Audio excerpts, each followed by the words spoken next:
Pipe Dream. Pirate First. Pipe Dream Part 7. Safety First. Chapter 1, Breakaway Architecture. Safety engineering in the surface world is organized around a premise so deeply embedded in the discipline's foundations that it has achieved the status of invisible assumption: the structure should not fail. The engineer's obligation to safety is the obligation to design against failure, to specify materials that will not fracture, connections that will not separate, systems that will not lose function, and components that will not reach the end of their service life before the maintenance protocol has been executed to restore them. The structure's failure is the safety system's failure. The safety system exists to prevent the structure from failing. This premise is operationally coherent for most of the surface world's structural engineering contexts. A bridge that does not collapse is a bridge whose safety engineering succeeded. A building that does not fall is a building whose safety engineering succeeded. A pressure vessel that does not rupture is a pressure vessel whose safety engineering succeeded. In these contexts, the structure's failure is the catastrophic outcome that the safety engineering must prevent, and preventing it is a tractable engineering problem whose solution involves specifying materials and dimensions and inspection protocols that the structure can maintain across its design life without reaching failure conditions. The cenote network is not this context. The cenote network is a geological system that will produce formation events, microseismic activity from the Chicxulub fracture network, dissolution events in the limestone supporting the crystal tube's anchor zones, hydraulic events from the underground river system's flood accommodation conditions, that are not preventable by any engineering specification, not predictable at the resolution required to prevent their occurrence at specific times and locations, and not manageable through material or dimensional specification alone. The formation will do what the formation does. The formation event that produces a ceiling collapse in a passage section, or a wall dissolution that undermines an anchor pylon's limestone substrate, or a hydraulic flood event that drives the water table above the cenote rim's structural capacity, these events are not the safety system's failure to prevent. They are the formation's geological behavior, continuing on the geological timescale that has been producing these events since 66 million years before the civilization arrived. Pipe Dream's safety architecture is organized around a different premise: not the structure should not fail, but the structure should fail correctly. The distinction is not semantic. It determines the entire architecture of what Part 7 documents. A structure designed not to fail is a structure whose safety investment is concentrated in preventing the first failure event. When the first failure event occurs, and in a geological environment operating on geological timescales across a 1,000-year design life, the first failure event will occur, the structure is encountering a condition its safety specification did not prepare it for. The failure produces the consequences of a structure that was not designed for failure: unpredictable failure mode, unpredictable failure extent, potentially catastrophic cascade from a localized failure into a network-wide loss of atmospheric integrity.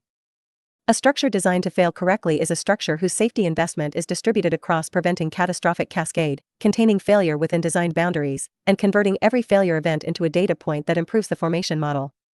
The failure is not prevented. The failure is managed toward the specific mode, at the specific location, with the specific consequences that the safety architecture was designed to produce. The failure's occurrence is not a safety failure. The failure's departure from the designed failure mode is the safety failure. This is breakaway architecture, the design of structural elements whose failure mode is specified as precisely as their operational performance, deployed at designed locations within the network for the purpose of producing designed failure when the formation produces the event that the operational specification could not prevent. The discrete segment isolation principle. The crystal tube network's most fundamental safety property is the discrete segment isolation principle. The network is designed to absorb the simultaneous failure of any number of individual sections without cascading into network-wide loss of atmospheric integrity. DSI is not a property that emerges from the network's geometry. It is a property that is designed into the network's geometry, that requires specific structural provisions at specific locations within the network to exist, and that requires every structural connection between adjacent sections to be evaluated for its DSI compatibility at the design stage rather than at the failure event's occurrence. The DSI principle's challenge is that the crystal tube network's most valuable operational property, the continuous atmospheric enclosure that allows the transit pod's maglev propulsion system to function, that maintains the longevity program's therapeutic pressure in the residential zones, and that allows the Scaphandre participants exchange with the Wetlock's docking port, requires that adjacent sections be continuously connected. The continuous connection is both the network's operational prerequisite and the cascade failure's propagation mechanism, the same connection that allows the atmospheric management system to maintain therapeutic pressure throughout the residential zone allows a breach event in one section to propagate pressure loss to all connected sections. DSI resolves this by segmenting the continuous connection into sections whose boundaries are the passive isolation points, the locations where the formation event's cascade is designed to stop. The segmentation must not impair the operational continuity within each segment. The isolation must not require operational intervention to activate, it must be passive, physics-driven, and faster than any alternative that requires sensor detection and control signal transmission. The two structural provisions that implement DSI in the crystal tube network are the sacrificial collar and the passive hydraulic rotary gate. They are not redundant provisions, they are sequential provisions, each addressing a different phase of the failure event's propagation. The sacrificial collar addresses the kinetic energy propagation phase. The passive hydraulic rotary gate addresses the fluid intrusion phase. The two together produce the segmentation that DSI requires. The collar decouples adjacent sections kinetically before the gate seals the breach hydraulically. The sacrificial collar.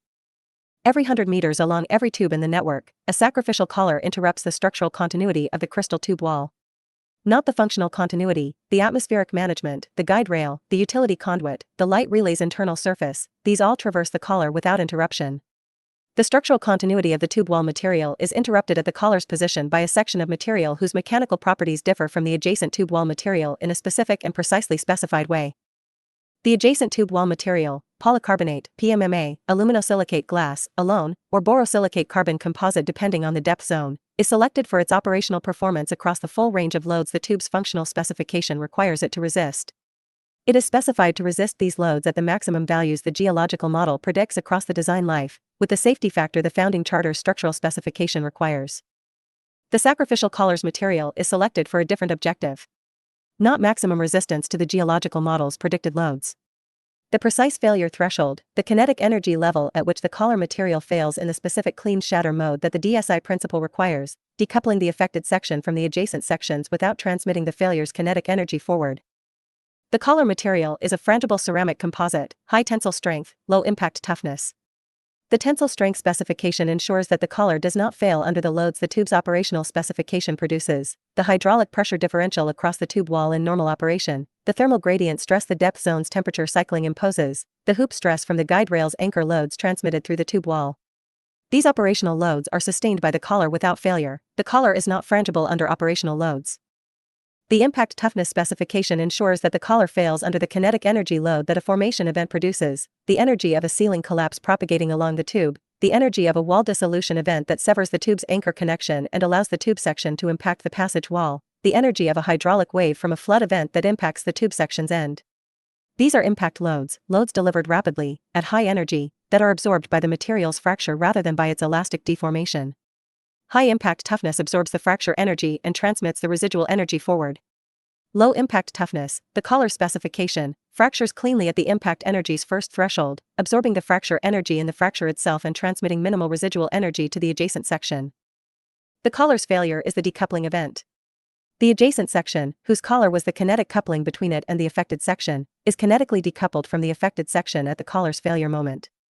The formation event's kinetic energy has been absorbed in the collar's clean fracture. The adjacent section receives the residual energy below the collar's failure threshold, the energy that the collar did not absorb, rather than the full event energy that would have propagated without the collar.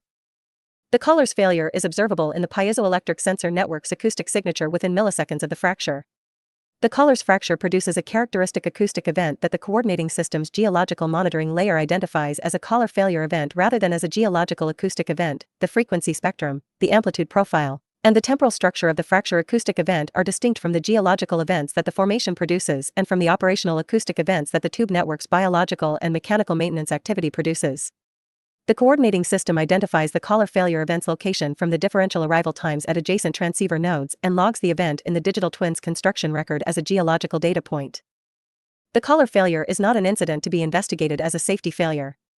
It is a geological observation to be analyzed as a formation intelligence data point. The collar failed because the formation produced a kinetic event at this location that exceeded the collar's failure threshold, and the formation's production of this event is information about the geological state of the Chicxulub fracture network at this location at this moment. The information is in the digital twin. The geological model is updated. The structural monitoring's prediction for adjacent sections is revised to account for the identified stress concentration. The boring program's advance rate is adjusted in this zone if the model's revision indicates elevated geological activity. The collar failed. The collar performed its function. The failure is the performance. The collar's geometry. The collar's physical geometry is the critical determinant of its failure mode's cleanliness. A collar that fractures into large irregular fragments produces a debris field that the passage water carries as suspended particulate, The particulate that the siltback's maintenance protocol eventually removes from the passage floor but that in the immediate post-fracture period reduces the visual field through the adjacent section's hull material and potentially interferes with the autonomous harvest drones and maintenance subs' navigation in the affected passage zone. The collar's geometry is designed to produce small, uniform, rapidly settling fracture fragments rather than large, irregular, slow-settling ones. The frangible ceramic composites crystal microstructure, the grain size distribution and the crack propagation resistance at the grain boundary chemistry, is specified to produce fracture at the grain boundary scale, fracture that propagates preferentially along the crystal grain boundaries rather than through the grain interiors, producing fragments whose characteristic dimension is the grain boundary spacing rather than the macroscopic geometry of the collar. At the frangible ceramic composites specified grain boundary spacing, the fracture fragments are small enough to settle through the freshwater column's water density to the passage floor within minutes of the fracture event. The water clarity at the affected section returns to near normal within the settling time. The visual field through the adjacent section's hull is impaired for minutes rather than hours. The biological community's behavioral disruption from the particulate disturbance follows the suspended particulate's settling curve and returns to baseline within the settling time plus the behavioral recovery time the species-specific behavioral monitoring protocol specifies. The collar's fracture fragment size is an ecological specification as well as a structural one. The collar fails cleanly not only to decouple the adjacent sections kinetically but to minimize the ecological impact of the failure on the freshwater zone's biological community. The clean failure that produces small settling fragments is the failure mode that the Ecological Impact Budget's emergency allowance specifies for collar failure events. Failure modes that produce large non-settling fragments, that would require mechanical removal by the siltback's extended cleaning protocol rather than passive settling, are failure modes the collar geometry specification explicitly excludes. The specification of the failure mode's ecological impact is the breakaway architecture's most distinctive safety engineering feature, a safety component whose failure performance standard includes ecological impact criteria alongside structural and kinetic criteria. The surface world safety engineering does not specify failure mode's ecological consequences as a design parameter. Pipedream's safety engineering does, because Pipedream's safety architecture cannot be separated from the biological management protocol that operates in the same physical environment the safety architecture is managing failures within. The collar's placement logic. 100 meters is the collar spacing that the founding engineers specified after the design optimization exercise that the geological model's microseismic activity data supported. The spacing logic addresses two simultaneous constraints: the minimum spacing that provides adequate section length for normal operations, and the maximum spacing that keeps the kinetic energy transmission distance below the threshold at which the transmitted energy's residual would cause secondary collar failures in the adjacent sections. The minimum section length constraint is operational, a crystal tube section that is too short to accommodate the standard transit pod's length, the standard junction node's diameter, and the standard utility conduit's connections at both ends is a crystal tube section that cannot perform the operational functions the crystal tube standard specifies. The minimum section length is determined by the largest operational element that must fit within a single section. In the current standard configuration, the transit pod's length at the maximum configuration, with the safety margin the coordinating system's transit management layer requires for the pod's deceleration distance within a section. The maximum spacing constraint is safety-specific. The kinetic energy that a formation event produces at the geological model's worst-case event magnitude propagates along the tube at a rate that the frangible ceramic composites' acoustic propagation characteristics determine. The maximum distance over which this propagation rate can transmit the worst-case event's energy above the secondary collar failure threshold, the energy level that would cause the collar at the spacing distance to fail, defines the maximum collar spacing that prevents cascade collar failures from a single formation event. At the geological model's worst-case event magnitude derived from the Speleothem paleoclimate record's historical extreme events, and the frangible ceramic composites' acoustic propagation characteristics, the maximum cascade-free spacing is approximately 115 meters. The specified 100-meter spacing provides a 15% margin below the cascade-free maximum, the same class of safety margin that the structural specifications throughout the crystal tube standard apply to all safety-critical dimensional parameters. The 100-meter spacing was also informed by the practical consideration that the coordinating system's collar failure location identification algorithm, which triangulates the failure location from the differential acoustic arrival times at adjacent transceiver nodes, requires the collar failure's acoustic signature to arrive at least two adjacent transceiver nodes with different arrival times. Two nodes at the transceiver chain's 50-meter standard deployment interval are always within 100 meters of any collar position, ensuring that every collar failure event produces the two-node timing differential that the location identification algorithm requires. The collar spacing determines safety engineering requirements. The collar spacing satisfied the acoustic monitoring architecture's data quality requirements simultaneously. One dimension, two requirements, both satisfied.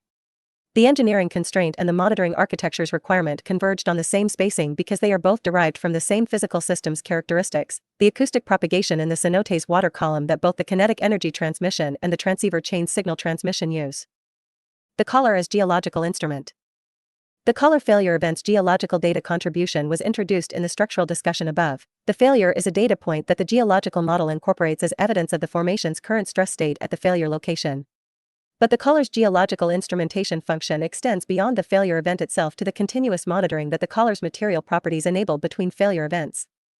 The frangible ceramic composite's acoustic transmission properties, the way acoustic energy propagates through the collar material at frequencies below the failure threshold, are distinct from the adjacent tube wall material's properties.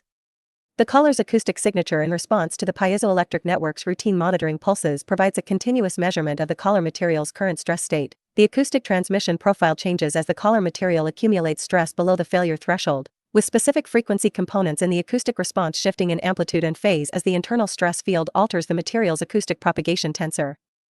The coordinating system's geological monitoring layer maintains a baseline acoustic transmission profile for each collar in the network, established during the collar's installation commissioning survey. The baseline represents the collar's acoustic transmission profile in the stress-free condition, the acoustic signature the collar produces when the formation has not loaded it above the operational stress that the crystal tube's normal operational loads produce. Any deviation from this baseline in the collar's routine monitoring response indicates that the formation is applying stress to the collar above the operational baseline, that the geological system is loading the collar toward its failure threshold from the direction of the geological event that has not yet reached failure magnitude. The pre-failure stress accumulation in the collar is detectable in the acoustic monitoring data before the collar reaches its failure threshold. The detection is not a precise warning. The acoustic transmission sensitivity to pre-failure stress accumulation provides a qualitative signal that the collar is in an elevated stress state, not a precise prediction of the time to failure or the event magnitude that would produce failure. But the qualitative signal is sufficient to trigger the coordinating system's enhanced monitoring protocol for the collar's vicinity, higher frequency acoustic monitoring pulses, Terraform operator notification, boring program advance rate reduction in the adjacent geological zones, that prepares the network for the collar failure that the stress accumulation indicates is more likely than the geological model's ambient prediction. The collar is the network's distributed geological stress sensor array. One collar every 100 meters across the full crystal tube network extent is the geological monitoring system's most spatially comprehensive sensor, not because the collar was designed as a sensor, but because the collar's material properties make it responsive to the pre-failure stress accumulation that the geological events produce. And the coordinating system's acoustic monitoring is measuring the collar's acoustic transmission profile at every monitoring interval for structural health. Purposes that simultaneously serve the geological monitoring function. This dual function, structural health monitoring and geological stress sensing, is the breakaway architecture's most sophisticated operational contribution to the formation intelligence program. The safety components that were specified to fail correctly are also the geological instruments that detect the approaching conditions that will cause them to fail. The safety system is the warning system. The warning system is the safety system. They are the same components doing two functions simultaneously, as all of Pipedream's design systems tend to be. The collar and the biological community. The collar's failure produces an acoustic event that the freshwater zone's biological community detects through the lateral line systems, the auditory organs, and the pressure receptors that the cenote species have evolved to respond to seismic and hydraulic events in the karst environment. The detection is not the collar failure's ecological impact. The collar failure's acoustic event is within the amplitude range of the natural geological events that the cave fauna's evolutionary history has equipped them to respond to. The detection triggers the natural behavioral response, the cave fish community's brief schooling disruption and retreat to the structural shelter of the synthetic reef community, the Boto population's temporary acceleration out of the affected passage zone, the Ancestris vitreous colony's brief interruption of the cleaning behavior before resumption. These behavioral responses are transient. They are the biological community's evolved response to the acoustic events that the karst environment produces naturally, expressed in response to the collar failure's acoustic event because the collar failure's acoustic signature is within the range the biological community's sensory systems are calibrated to respond to. The responses resolve within the behavioral recovery times the species-specific behavioral monitoring protocol specifies, which for all freshwater zone species are measured in minutes to tens of minutes rather than in hours or days. The collar failure's transient biological impact is within the Ecological Impact Budget's emergency allowance, the ecological impact tolerance the Founding Charter's visitor management protocol reserves for the formation events that the conservation standard cannot prevent through the visitor activity management that the standard normally controls. The emergency allowance exists because the formation's geological behavior is not within the visitor management's control. The formation produces collar failure events when the formation stress state produces them. The ecological impact that the collar failure events produce is the geological event's ecological cost, managed through the emergency allowance rather than through the visitor program's pre-event ecological impact management. The Terraform operator's concurrent authority in the post-collar failure assessment is the human judgment about whether the collar failure's biological impact has resolved within the emergency allowance's tolerance before visitor program activities are restored to the affected zone. The coordinating system's biological monitoring provides the species-specific behavioral recovery indicators. The Terraform operator's concurrent authorization confirms that the indicators are within the recovery tolerance before the zone's visitor program quota is restored from the post-event restriction that the coordinating system's automated visitor management layer applies immediately upon the collar failure event's detection.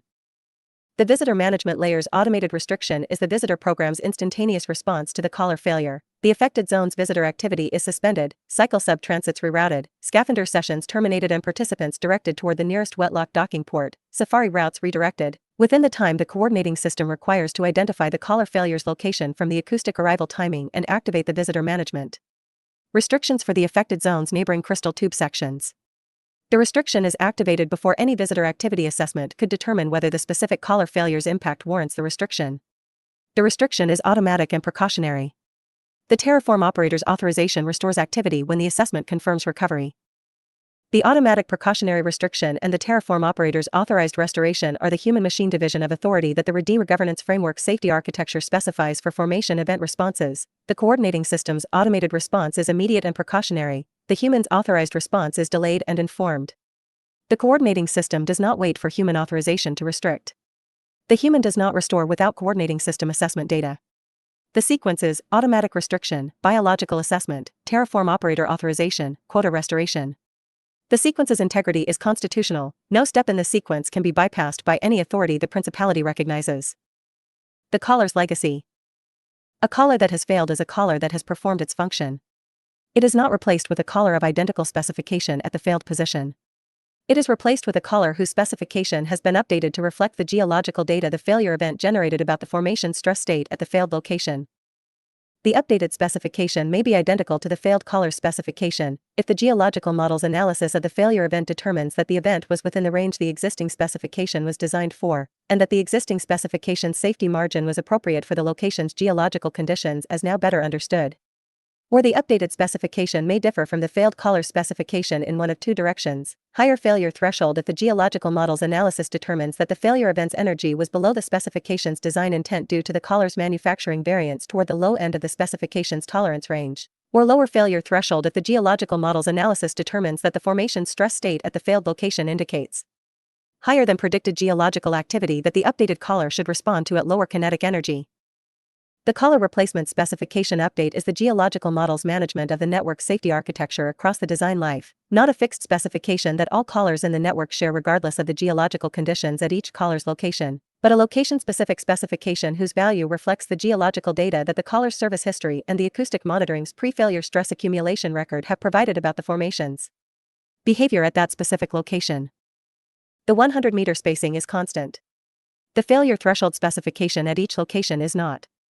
The network safety architecture becomes more precisely calibrated to the formation's geological character at each location with each collar failure event and each collar replacement.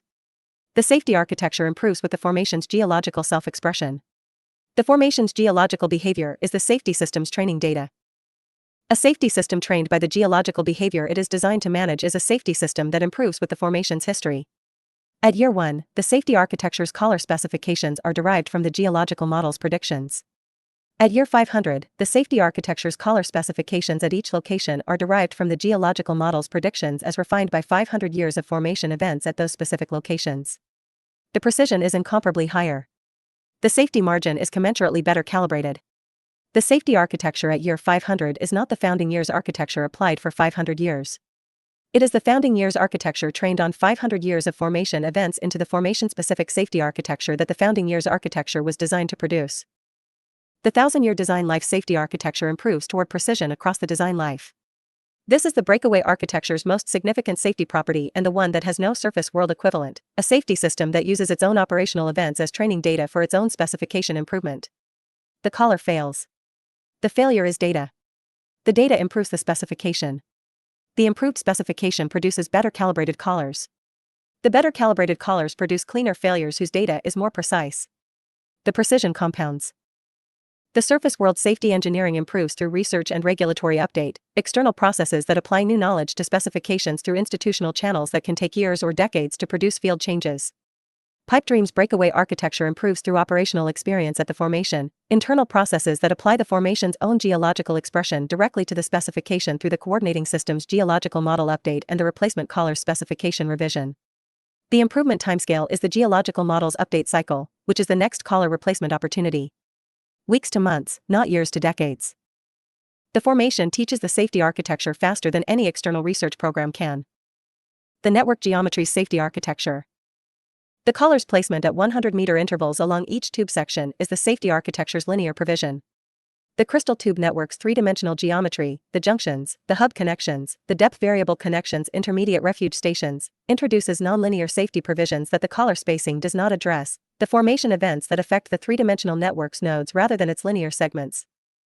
A junction node, the chamber where two crystal tube sections from different intersynody connections meet, is a three-dimensional structure whose failure mode is not the clean collar fracture that a linear section's geological event produces. A junction node's failure involves the failure of the chamber structure itself, which is a more complex three-dimensional failure mode than the linear section's collar fracture. The junction node's safety specification is correspondingly more complex, not a single collar at a specific position, but a distributed frangibility design that provides the DSI principle's decoupling function across the junction node's three-dimensional geometry.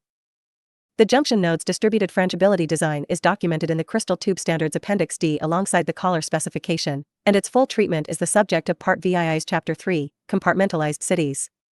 The current chapter establishes the breakaway architecture's foundational principle, designed failure modes at designed locations, as the intellectual framework within which Chapter 3's three-dimensional safety provisions operate.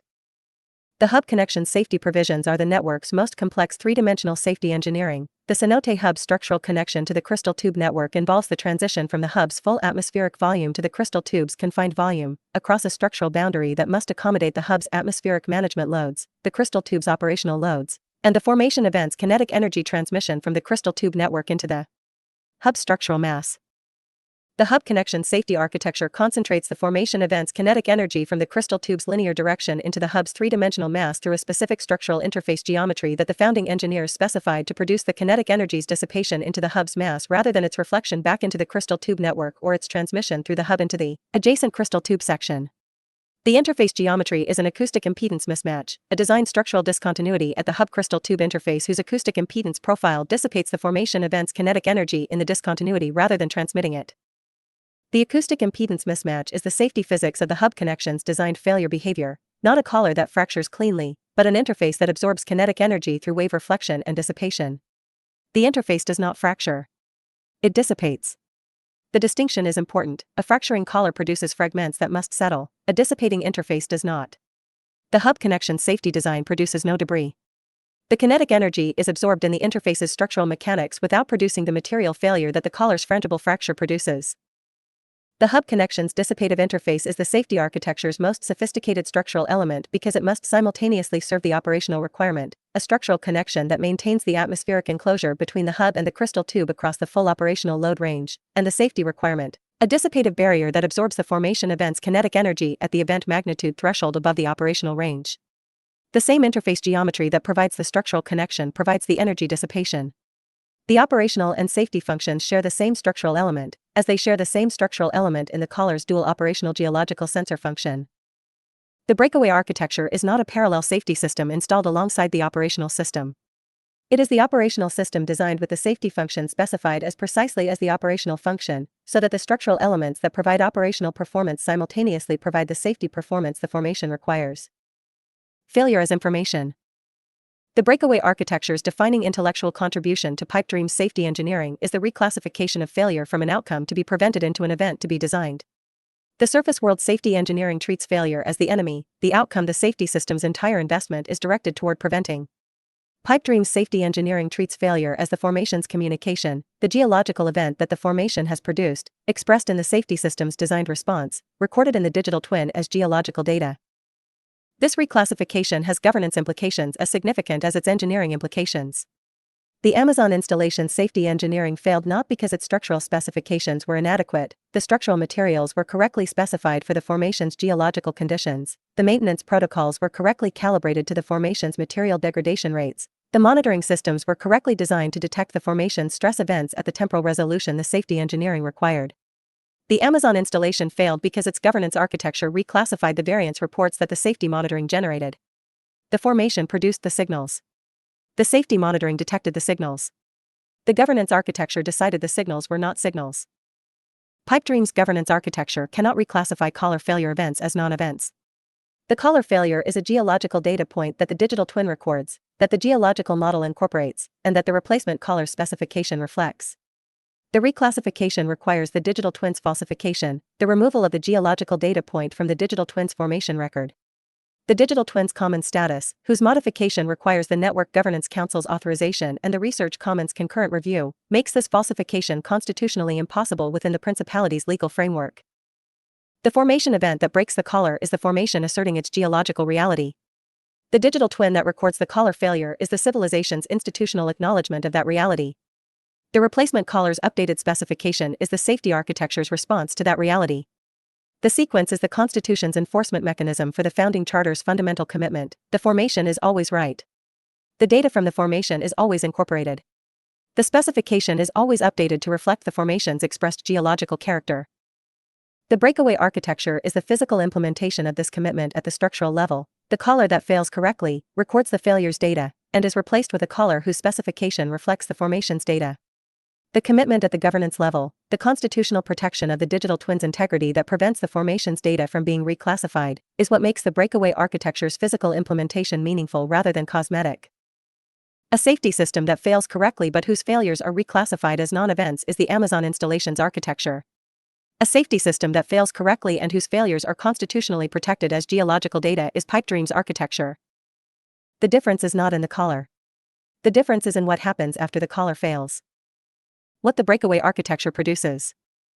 The Crystal Tube network at year 500 is a network whose safety architecture has been trained by 500 years of collar failure events distributed across the full network extent. The training is not uniform. Some locations have produced multiple collar failure events within the design life, developing a detailed geological characterization that the collar specification's iterations have refined to a location-specific precision. Other locations have produced no collar failures, accumulating the pre-failure stress accumulation record that the acoustic monitoring has maintained without reaching the failure threshold in 500 years of formation events at those locations. The network's safety architecture at year 500 is therefore a geological portrait of the formation's 500-year stress history, expressed in the location-specific collar specifications distributed throughout the network. A geologist who reads the collar specification map, who notes which locations have higher failure thresholds, indicating formation stability at those locations across the design life period, and which have lower thresholds, indicating formation activity that the geological model's historical analysis has characterized as recurring at magnitudes requiring the lower threshold sensitivity, is reading the formation's geological character expressed in the safety architecture specification. Distribution. The collar specifications are the formation's autobiography, written in the engineering language of failure thresholds and crack propagation coefficients and acoustic impedance profiles. The formation told the coordinating system what it does at each location. The coordinating system wrote the specification that expresses what the formation said. The collar installation reflects the autobiography. The collar failure event continues the autobiography. The safety architecture is not protecting the civilization from the formation. It is listening to the formation, continuously, at every collar's acoustic monitoring interval, at every collar failure event, at every geological model update, and responding to what the formation says by adjusting the specifications that the civilization's structural presence in the formation produces. The collar fails when the formation speaks above a certain volume. The collar is replaced with a collar that listens at the right threshold for the formation's voice at that location. The formation continues speaking. The collar continues listening. The network continues operating. This is the breakaway architecture's deepest engineering character. It is not a barrier between the civilization and the formation. It is a medium through which the formation and the civilization communicate about the geological conditions that both the formation and the civilization share. The civilization is inside the formation. The formation's geological events are the formation's communication about its own state. The safety architecture is the language the civilization has developed to hear what the formation is saying and respond correctly. The collar does not protect the civilization from the formation.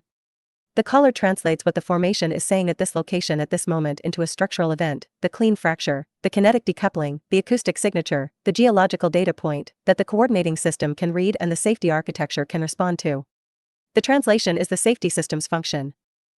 The civilization is safe because it listens to the formation. The breakaway architecture is the listening mechanism. The collar is the listening mechanism's most widely distributed, most geologically specific component. Cross-references, Part 1, CH4, floating before anchoring, Part 2, CH4, the crystal tube standard, Part 2, CH6, designing for 1,000 years, Part 3, CH1, rivers beneath the jungle, Part 4, CH2, autonomous construction, Part 7, CH2, automatic bulkheads, Part 7, CH3, compartmentalized cities, Part 7, CH4, living through failure, Part 7, CH5, the blackout protocol. For sacrificial collar material specification, grain boundary chemistry requirements, and failure threshold calibration protocol, see Appendix D, Construction Operations Manual. For collar failure event location identification algorithm and geological model update protocol, see Appendix G, Formation Intelligence Record. For post-collar failure visitor management restriction parameters and Terraform operator restoration authorization procedure, see Appendix H, Governance Operations Manual. For collar replacement specification update methodology and geological data integration, see Appendix G, Formation Intelligence Record. For hub connection acoustic impedance mismatch design specification, see Appendix D, Construction Operations Manual. Pipe dream. Part 7, Safety First. Chapter 3, Compartmentalized Cities. The city is the surface world's most complex safety engineering challenge and its least systematically addressed. The surface world cities have fire departments and building codes and seismic zones and flood maps and emergency services and redundant utilities and evacuation routes. All of these are safety provisions, each addressing a specific hazard class, each designed and maintained by a specific institutional authority, each funded by a specific budget line that competes annually with every other budget line the municipal governance structure manages.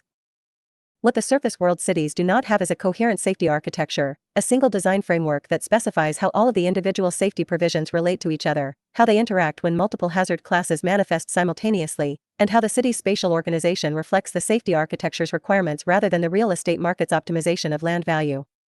The fire department's provision is independent of the seismic zone designation, which is independent of the flood map's evacuation route specification, which is independent of the building code's structural requirement. Each provision addresses its specific hazard in isolation from the others. The city that experiences a simultaneous seismic event and building fire during a flood event discovers the gap between independent safety provisions designed for individual hazard classes and an integrated safety architecture designed for the city's full hazard space. Pipe dream is not a city in the surface world sense.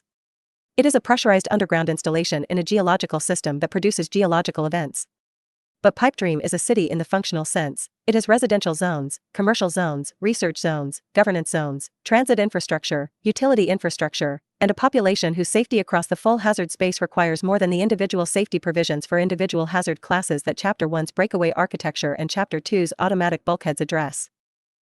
Compartmentalized cities are pipe dream's architectural response to the gap between individual safety provisions and a coherent safety architecture. The spatial organization of the cenote installation's functional zones to reflect the safety architecture's requirements rather than purely the operational efficiency criteria that would organize the zones if safety considerations were addressed only through individual provisions. The compartment concept.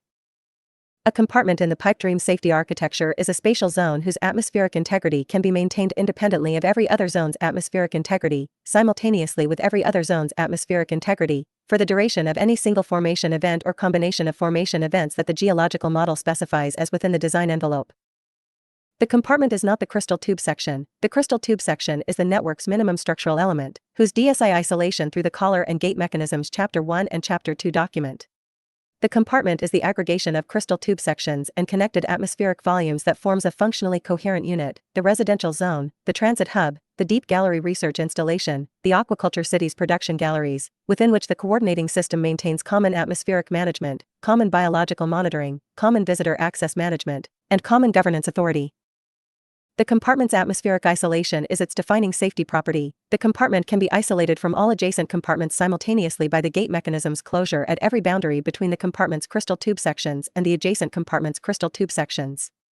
The isolation is complete, no atmospheric communication between the isolated compartment and the adjacent compartments through any path that the safety architecture specification has not controlled. The isolation is achievable by the gate mechanism's passive response to the formation event's physics, without requiring coordinating system intervention, without requiring power supply beyond the supercapacitor bank's available charge, and without requiring any human action in the compartment during the event. The compartment's functional coherence is its operational definition. Within the compartment's boundaries, the residential and operational functions that the compartment hosts can be sustained for the duration that the compartment's atmospheric management system's resources, the nitrox supply, the CO2 scrubbing capacity, the thermal management capacity, can provide, without any external supply from the adjacent compartments. The duration is the compartment's self-sufficiency period, the time the isolated compartment can sustain its occupied population at the atmospheric specification the functional zone requires. The self-sufficiency period is the design parameter that links the safety architecture's isolation capability to the operational consequence of isolation. An isolated compartment that can sustain its population for 4 hours provides a different safety outcome than one that sustains for 48 hours. 4 hours is enough for the Terraform operator's breach event assessment to confirm the breach's extent and initiate the repair protocol. 48 hours is enough for the breach's repair to be completed and the isolation to be lifted before the compartment's resources are exhausted. The self-sufficiency period is specified for each compartment type as the maximum estimated duration of the breach event's full management cycle, assessment plus repair plus coordinating system verification of restoration, with the safety factor the founding charter's life safety specification requires. The residential zone's compartment design.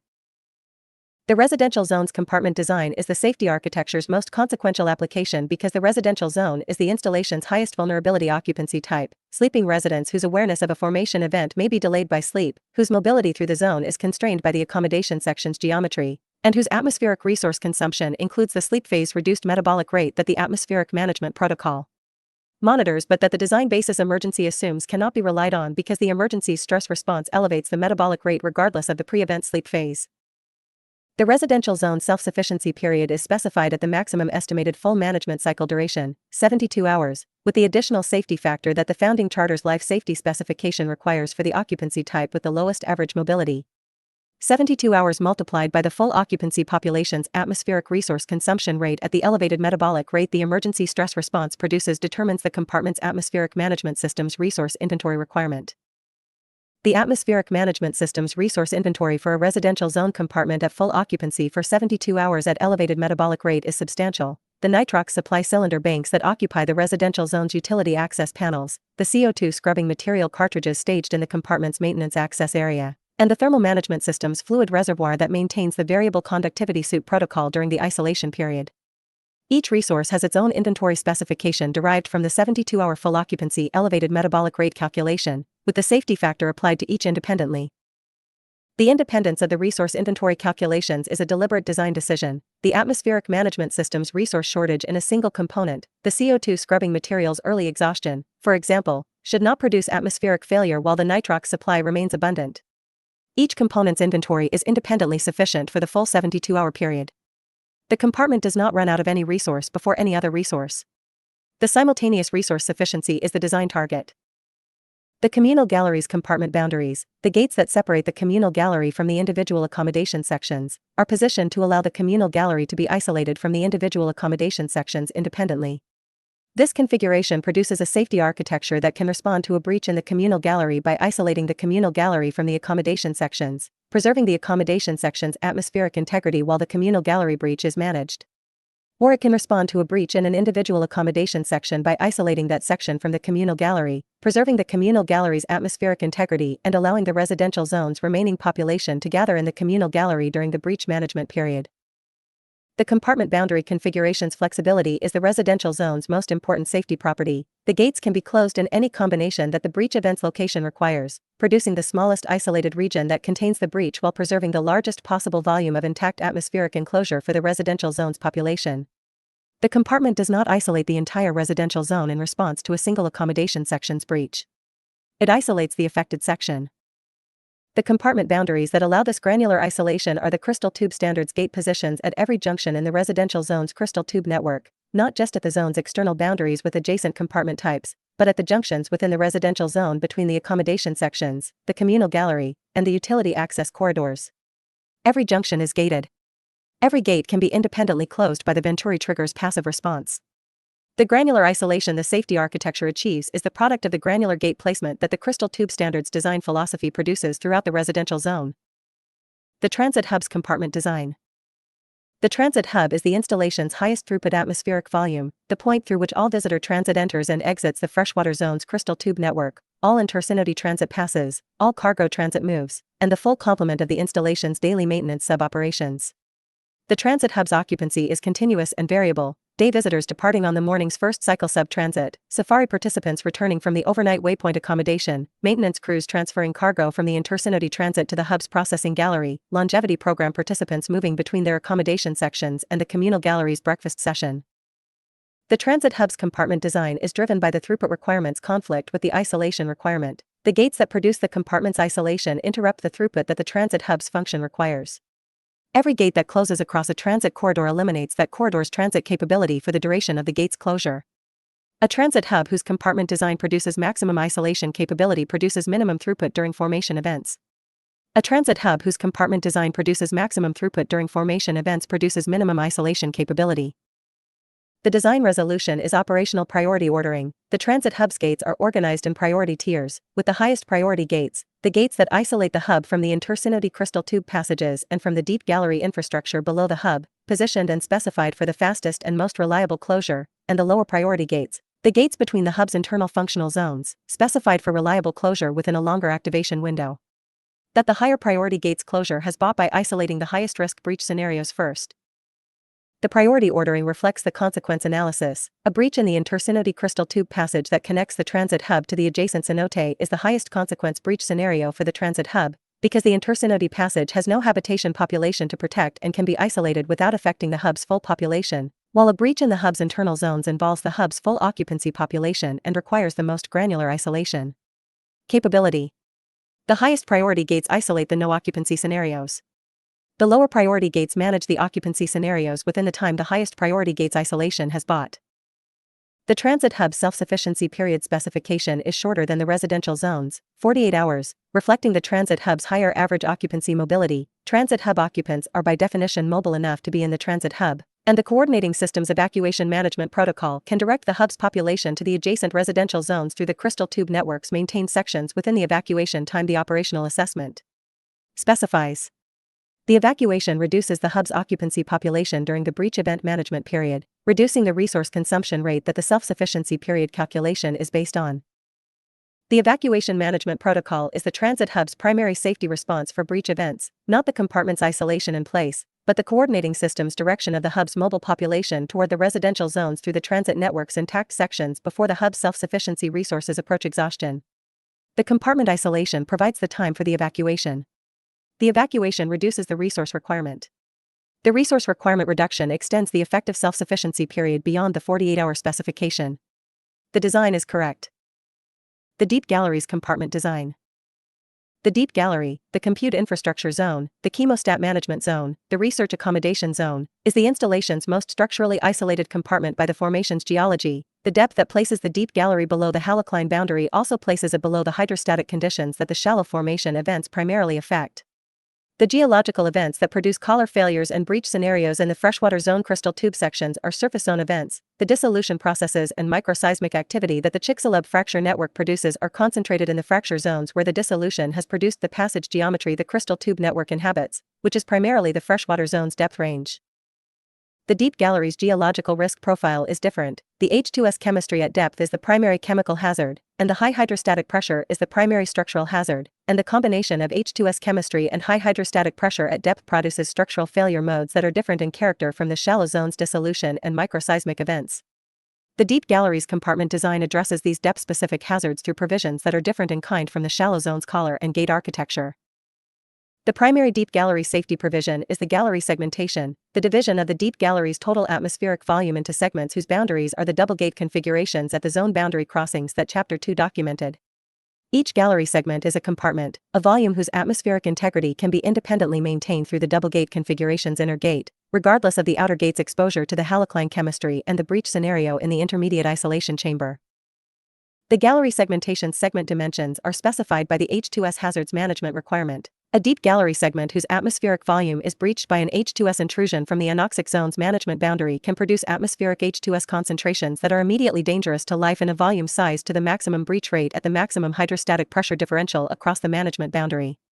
The segment's atmospheric volume must be small enough that the H2S intrusion rate from the maximum breach scenario produces concentrations below the immediately dangerous concentration within the self-sufficiency period that the evacuation protocol requires. The deep gallery's self-sufficiency period specification is not based on atmospheric resource inventory alone. The deep gallery's pressurized atmospheric enclosures resources are substantial, and the permanent resident population is small relative to the transit hub's variable occupancy. The self-sufficiency period is based on the H2S intrusion management. The segment must maintain atmospheric H2S concentrations below the immediately dangerous threshold for the duration of the evacuation protocol from the deepest permanent resident position to the nearest wetlock on the freshwater zone side of the halocline boundary. The evacuation time from the deepest permanent resident position through the gallery segment's intact crystal tube sections, through the double gate configuration's inner gate into the intermediate isolation chamber, through the intermediate isolation chamber's inspection protocol, and through the outer gate into the saltwater zone's crystal tube sections toward the freshwater zone boundary is the design basis evacuation time. The self-sufficiency period must exceed the design basis evacuation time by the founding charter's life safety specifications required safety factor. The segment's atmospheric volume, the maximum breach rate, and the immediately dangerous H2S concentration threshold together determine the segment dimensions that produce a self-sufficiency period above the required safety factor. The deep gallery's compartment design is the safety architecture's most chemically specific provision, not the kinetic isolation of the collar or the hydraulic isolation of the gate, but the chemical isolation of the gallery segmentation whose dimensions are calibrated to the H2S intrusion chemistry's rate in the specific geological conditions the anoxic zone's boundary presents. The chemistry determines the geometry. The geometry produces the safety. Compartment boundaries as social architecture. The residential zone's compartment boundaries, the transit hub's priority ordered gates, and the deep gallery's double gate segmentation are all safety provisions, physical boundaries specified by the safety architecture's hazard analysis. They are also architectural features of the inhabited space, the gate's physical presence at the compartment boundaries, the intermediate isolation chamber's dedicated atmospheric volumes, the gate inspection protocol's required maintenance access. All of these are spatial features of the zones they protect. The spatial features that safety requires produce architectural consequences that the visitor experience's spatial design did not specify. The gate between the residential zone's communal gallery and the accommodation sections is a visual element in the communal gallery's spatial composition. The titanium aluminide gate, held open by the high-tension latch, is visible in the visual field of the communal gallery's occupants in the same way that a doorframe is visible in the visual field of a room's occupants. The gate is present. The gate is visible. The gate is the boundary's physical expression. The founding engineer's decision about the gate's visual treatment is the safety architecture's intersection with the visitor experience philosophy. The gate should be visible because the gate is what it is, a safety boundary whose presence communicates the compartment structure and the safety architecture's protection of the space. Concealing the gate behind architectural finishes that make the boundary appear seamless would produce a space that looks like it has no compartment boundary, which would communicate the absence of the safety protection that the gate provides. The visible gate communicates the protected compartment. The protected compartment communicates the safety architecture's confidence in the formation. The civilization has identified the hazards, specified the provisions, installed the boundaries, and is operating within the compartment structure that the safety architecture requires. The visible gate is the safety architecture's honest acknowledgement of what it is, a provision for an acknowledged hazard, not a concealment of the hazard's existence. The visitor who sees the gate in the communal gallery is a visitor who knows the safety architecture exists, who knows that the space they are in is protected by a specifically designed provision for the formation event that the gate is designed to manage. The visitor who does not know the gate exists, whose visual experience of the space has no visible gate because the architectural finishing has concealed it, does not know the safety architecture exists. The visitor who does not know the safety architecture exists has been given a visual representation of the space that is false. The space looks like it has no safety provision, but it has one, and the false representation is the concealment's product. The visible gate is the honest visitor experience. The concealed gate is a false one. This is not the founding engineer's primary reason for specifying the gate's visual exposure. The primary reason is the operational requirement that gate inspection requires visual access to the gate's components, and that visual access requires the gate to be in the visual field of the maintenance sub's inspection camera without obstruction from architectural finishes. But the visitor experience philosophy's commitment to honest representation of the formation's conditions and the civilization's response to those conditions produces the same specification from a different direction. Be what you are, visibly. Fire, flood, and failure modes across compartments. The compartment design's multi-hazard capability is the safety architecture's most complex performance requirement. The same compartment boundary that isolates the residential zone from a breach event in the adjacent crystal tube section must also isolate the residential zone from a fire event in the communal gallery, from a chemical contamination event in the utility access corridor, and from a biological contamination event in the aquaculture gallery section that shares the residential zones. Compartment boundary. Fire in an enclosed pressurized atmospheric volume is a different hazard than the hydraulic breach that the gate's Venturi trigger manages. Fire consumes oxygen and produces CO2 and combustion products at rates that the atmospheric management system's scrubbing capacity may not be able to manage across the fire event's full duration. The fire safety provision is the fire suppression system, the halon equivalent suppression agent that the coordinating system's fire detection sensors activate within the affected zone when the optical and chemical sensors confirm a combustion event. The fire suppression system's activation and the gate's activation are coordinated in the compartment's safety protocol. The fire detection triggers the gate closure at the affected zone's boundaries simultaneously with the suppression system's activation within the affected zone. The gate closes before the combustion products can propagate to the adjacent compartments through the crystal tube network's atmospheric connections. The suppression agent extinguishes the fire within the affected zone. The gate isolation maintains the adjacent compartment's atmospheric integrity during the suppression event and the post-suppression assessment. The fire suppression agent's selection for the pressurized crystal tube environment is constrained by the same considerations that the Scaphender's rebreather selection addressed. The suppression agent's safety at the therapeutic pressure range's nitrox atmosphere, at the occupant's respiratory physiology in the elevated partial pressure environment, and at the biological community's sensitivity to chemical agents in the freshwater zone's water chemistry. The halon equivalent agent that the crystal tube standard specifies for fire suppression in inhabited zones meets all three constraints: effective at oxygen-enriched atmospheres at elevated pressure, non-toxic to the human respiratory system at the suppression concentrations the fire event requires within the enclosed volume, and chemically compatible with the freshwater zone's water chemistry if the suppression agent reaches the water column through a hull breach during the suppression event. The chemical contamination scenario: the introduction of a chemical agent from the chemostat zone's H2S into the inhabited atmospheric volume through a failed double gate configuration's inner gate breach, requires the chemical isolation that the gate mechanism provides and the atmospheric monitoring's rapid detection that the chemical contamination event has occurred.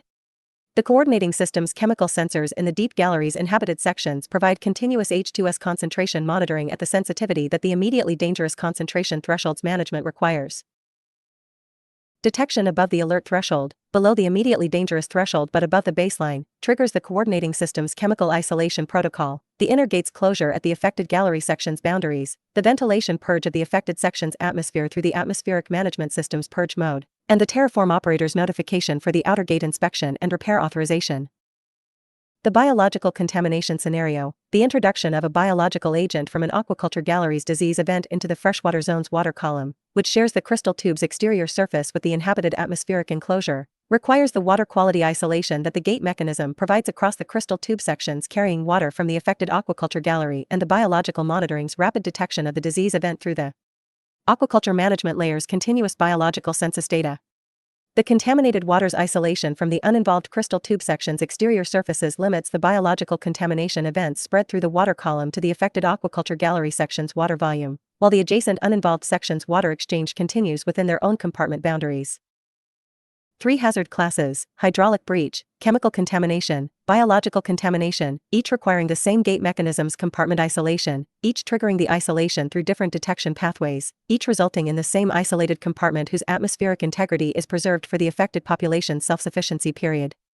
The gate is the universal isolation mechanism. The detection pathway is hazard-specific. The isolation response is architecture. The compartment map.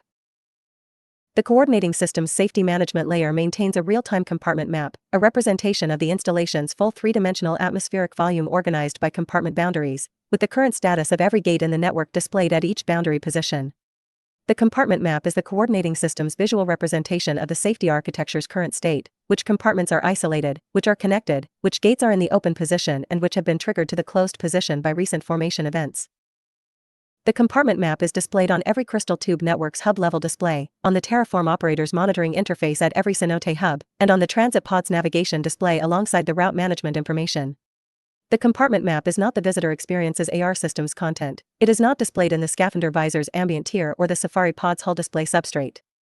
The compartment map is the operational safety management's primary situational awareness tool, displayed to the personnel whose decisions depend on knowing the safety architecture's current configuration. The Terraform operator's morning monitoring review includes the compartment map's overnight status: which gates closed during the night in response to formation events, which collar failure events triggered gate closures, which gate closures have been resolved through breach repair and biological monitoring confirmation of recovery, and which remain active with ongoing isolation. The overnight compartment maps review is the Terraform operator's most direct daily engagement with the formation's geological behavior across the sleep period, the formation's events expressed in the safety architecture's gate closure responses, summarized in the compartment map's current status. A compartment map with multiple overnight gate closures in adjacent zones indicates a geological active period in the Chicxulub fracture network stress release, multiple collar failure events in sequence, each triggering the adjacent gate's Venturi responses, each recorded in the digital twin's geological event record. The Terraform operator's assessment of the compartment map's multiple closures is the first step in the geological assessment that the formation event sequence requires. Is the multiple closure event a statistical coincidence of independent failures, or is it a spatial-temporal cluster that the geological model should interpret as a connected stress release event requiring a revision of the formation's current stress state in the affected zone? The assessment is the Terraform operator's professional function, the geological and ecological expertise that the certification program produces, applied to the specific formation data that the overnight's events have generated. The coordinating system's geological model provides the quantitative analysis, the spatial-temporal clustering statistics, the comparison to the historical event record in the digital twin, the geological model's stress field update from the new data. The Terraform operator's judgment is the qualitative assessment, whether the quantitative analysis's conclusion is consistent with the Terraform operator's direct observational knowledge of the formation's recent behavior at this cenote. The Terraform operator's concurrent authorization for resuming visitor activity in the affected zones is the output of this assessment. The authorization confirms that the formation's current stress state, as assessed by the geological model's update and the Terraform operator's professional judgment, is within the visitor management protocol's acceptable range.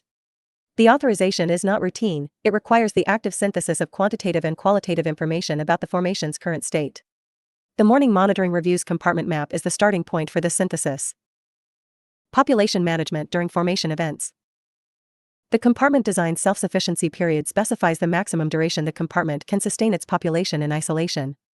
The population management during formation events is the operational protocol that ensures the population's distribution across the compartment map's active isolation zones is within each isolated compartment's self-sufficiency period for that compartment's current population. The population management protocol is the coordinating system's transit management layer's emergency mode, the real-time tracking of every occupied crystal tube section, every docked cycle sub, every scavenger participant's position in the freshwater zone, every accommodation section's occupancy status, mapped against the current compartment map's isolation configuration and each isolated compartment's self-sufficiency period at the current population's resource consumption rate. The resource consumption rate tracking is the population management protocol's most dynamic element, the coordinating system's metabolic monitoring layer, the same layer that the residential zone's atmospheric CO2 management uses to track the sleeping occupants' metabolic rates, provides real-time metabolic rate data for all personnel in the isolated compartments. The elevated metabolic rate from the emergency stress response is directly measured, not assumed at the design basis elevated rate that the self-sufficiency period calculation uses as a conservative estimate. The real measured metabolic rate in each isolated compartment at each moment is the actual resource consumption rate, compared against the compartment's remaining resource inventory to produce a real-time remaining self-sufficiency period for each compartment. The remaining self-sufficiency period for the compartment with the most stressed resource inventory, the compartment where the combination of high metabolic rate and high initial population has consumed the largest fraction of the 72-hour design basis resource inventory, is the coordinating system's primary population management alert indicator. When this indicator falls below the threshold that the safe evacuation time from that compartment requires, the coordinating system's population management protocol activates the evacuation routing through whatever crystal tube sections the current compartment map's gate configuration has maintained in connectivity. The evacuation routing is not a fixed plan, it is a real-time calculation from the current compartment map's connectivity status. The breach events that produced the current isolation configuration have eliminated some crystal tube sections' connectivity. The remaining connectivity, the sections whose gates remain open or whose gates the breach events have not triggered, is the evacuation routes option set. The coordinating system's evacuation routing algorithm identifies the shortest time path from each occupied isolated compartment to the nearest self-sufficient zone through the available connectivity. The evacuation routing algorithm's output is the transit management layer's emergency mode routing instructions. Every cycle sub in the transit network receives a destination instruction, every maintenance sub receives a routing instruction, every scavenger participant's wrist-mounted direction indicator receives a navigation instruction, every accommodation section's display panel receives an evacuation direction instruction. The simultaneous routing of all personnel through the available connectivity is the population management protocol's operational expression, not a broadcast evacuation announcement that directs everyone toward the same exit, but individual routing instructions that distribute the evacuation load across the available connectivity to prevent congestion at the bottleneck sections that the compartment map's current configuration has created. The evacuation routing's distribution of the load is the population management protocol's most safety-critical function in a multi-compartment formation event. The compartment that is most resource-stressed and nearest to self-sufficiency period exhaustion is the compartment whose population the routing prioritizes. The compartments with more remaining self-sufficiency period receive their routing instructions in the sequence that the priority ordering allows, not simultaneously with the highest priority compartment's evacuation. The sequential prioritization ensures that the evacuation routing does not create congestion at the bottleneck sections that would delay the highest priority evacuation. The coordinating system's evacuation routing algorithm is the most computationally demanding calculation the classical neural compute layer performs in real-time formation event management, the simultaneous optimization of multiple populations routing through a dynamically changing connectivity graph, with priority ordering constraints and congestion avoidance requirements. The computation completes in the time the transit management layer's routing distribution protocol requires, within seconds of the triggering event, because the algorithm has been operating continuously in the background, maintaining an up-to-date routing solution from the current compartment map's configuration, and only requires updating when the configuration changes rather than computing from scratch in the formation event's response window. The background computation is the real-time safety management's most important design property. The evacuation routing is available the instant it is needed because it has been computing continuously since the last configuration change. The formation event does not trigger the computation. It triggers the distribution of a computation that is already complete. The compartment design's relationship to the living underworld. The compartment design spatial organization of the Cenote installation's atmospheric volumes reflects the safety architecture's hazard analysis, the identification of which zones share which hazard scenarios, which boundary locations produce the most effective DSI isolation, and which self-sufficiency period specifications match each zone's occupancy type's vulnerability characteristics. The spatial organization that the safety architecture produces is not the spatial organization that the operational efficiency criteria would produce in isolation. The most operationally efficient Cenote installation would minimize the number of gate transitions that transit, cargo, and personnel must pass through in the daily operational cycle. Fewer gates mean fewer docking sequences, fewer pressure equalization events, fewer mechanical transactions between adjacent zones. The safety architecture requires more gates than operational efficiency prefers, because more gates provide more granular DSI isolation. The tension between operational efficiency and safety architecture granularity is managed in the Crystal Tube Standards gate position specification through the minimum gate spacing requirement, the minimum distance between adjacent gate positions that maintains the DSI isolation's effectiveness while avoiding the operational efficiency penalty of gates so densely positioned that every routine transit involves multiple gate transitions. The minimum spacing is derived from the self-sufficiency period calculation, the minimum segment volume that provides the required self-sufficiency period at the design basis occupancy and metabolic rate is the minimum segment length whose gate positions can be separated without reducing the isolation's self-sufficiency capability below the specification. Above this minimum, the gate positions are placed at the functional boundaries that the compartment concept defines, the residential zone's boundaries, the transit hub's boundaries, the deep gallery's segmentation points, the aquaculture gallery's zone boundaries with the transit corridor. Functional boundaries are the gate positions that produce the most operationally coherent compartments, the compartments that correspond to the inhabited functions that share occupancy types, atmospheric requirements, and evacuation routing through the same crystal tube sections. The compartment map's boundaries are the functional organization of the installation made visible in the safety architecture's isolation provisions. The residential zone, the transit hub, the research zone, the aquaculture production zone, these are not only the operational organization of the Cenote installation's functional program. They are the safety architecture's compartment definitions, whose boundaries the gates enforce. The functional organization and the safety architecture are the same organization expressed in two languages, the operational program's language of function and adjacency, and the safety architecture's language of isolation and self-sufficiency. A city whose functional organization is its safety architecture, whose zone boundaries are its safety boundaries, whose gate positions are its evacuation routes, whose self-sufficiency specifications are its neighborhood plans, is a city that does not need to add safety to its design. Safety is the design. The compartmentalized city is the functional city whose program has been organized to reflect the safety architecture's requirements from the first design decision rather than from the last. What the compartmentalized city produces. The compartmentalized city's most significant output is not the safety performance it achieves, the survival of formation events without cascade, the evacuation routing that prevents self-sufficiency period exhaustion, the chemical isolation that contains H2S intrusions to the affected deep gallery segment. These are the safety performance metrics, and they are significant. But the most significant output is the culture of spatial awareness the compartment design produces in the installation's permanent population.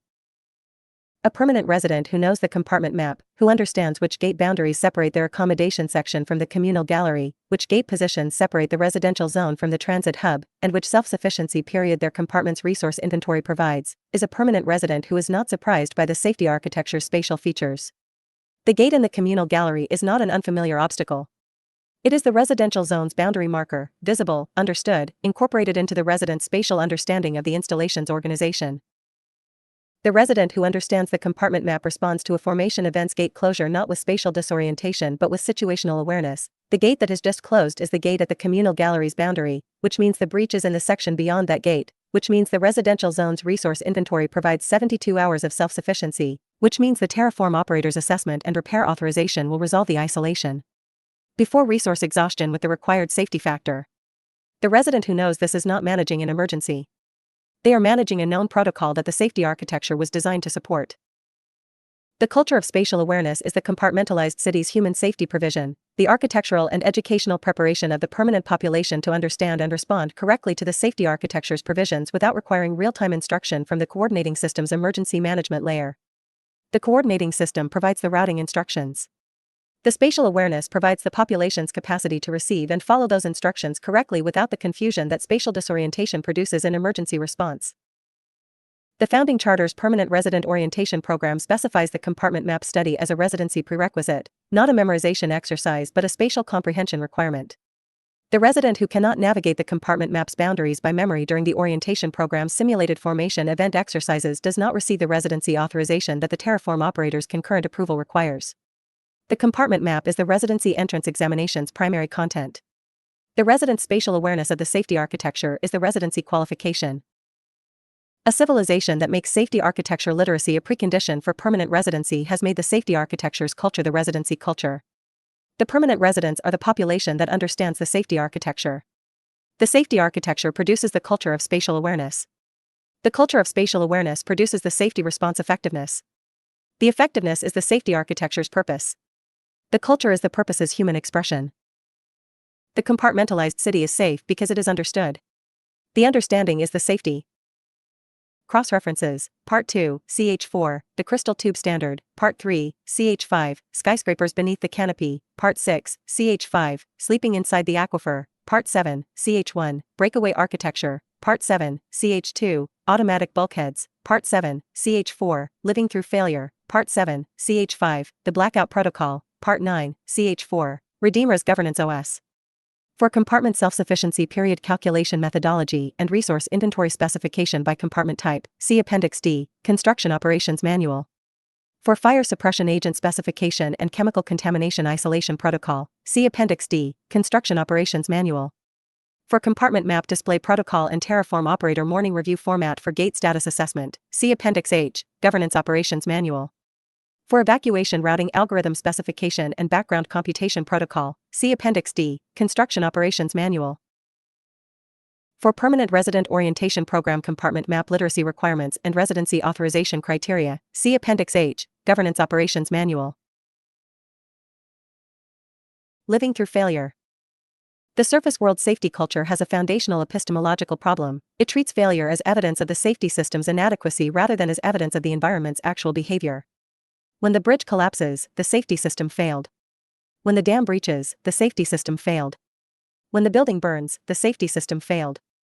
The failure is defined as the safety system's failure regardless of whether the safety system performed exactly as designed, regardless of whether the collar shattered cleanly, the gate sealed correctly, and the compartment maintained its atmospheric integrity, because the surface world safety standard is not failure managed correctly but failure prevented entirely.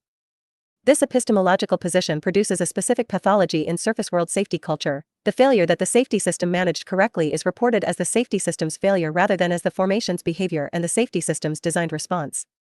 The formation event that the collar absorbed kinetically, that the gate sealed hydraulically, and that the compartment contained within its self-sufficiency period is reported, in the incident report, in the regulatory review, in the press coverage, as the collapse, the breach, the emergency. The managed failure is the reported failure. The safety system's designed performance is the incident. This pathology has the consequence that every managed failure produces a demand for the safety system's revision to prevent the failure rather than to manage it better. The revision is typically a stricter specification that reduces the managed failure's frequency at the cost of increasing the unmanaged failure's severity when the formation event exceeds the stricter specification's threshold. The surface world safety culture responds to managed failures by demanding systems that manage fewer failures, systems that prevent more events from reaching the managed failure threshold. The events that exceed the prevention threshold, when they occur, are unmanaged because the management infrastructure was not designed for them. The events that exceed the stricter prevention threshold are larger, more severe, and less frequent than the events the previous threshold managed.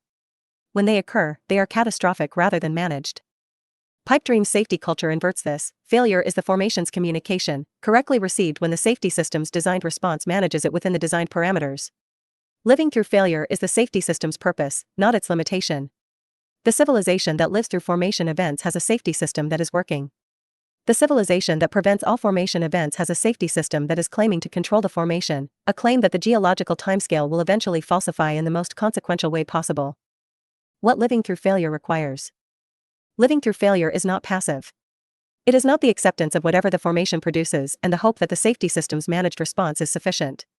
Living through failure is an active safety posture, a continuous practice of maintaining the readiness to manage failure correctly when it occurs, improving the failure management's quality with each managed failure event, and using the managed failure's geological data to improve the formation model that the next managed failure's response will be based on.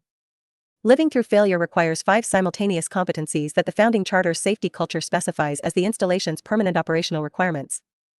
The first is response readiness, the maintenance of every safety provision at its designed performance specification at all times, not only during the event probability elevated periods when the geological monitoring has identified elevated formation stress. The collar's material specification is maintained across the full maintenance cycle. The gate's latch spring is replaced before the condition monitoring's threshold.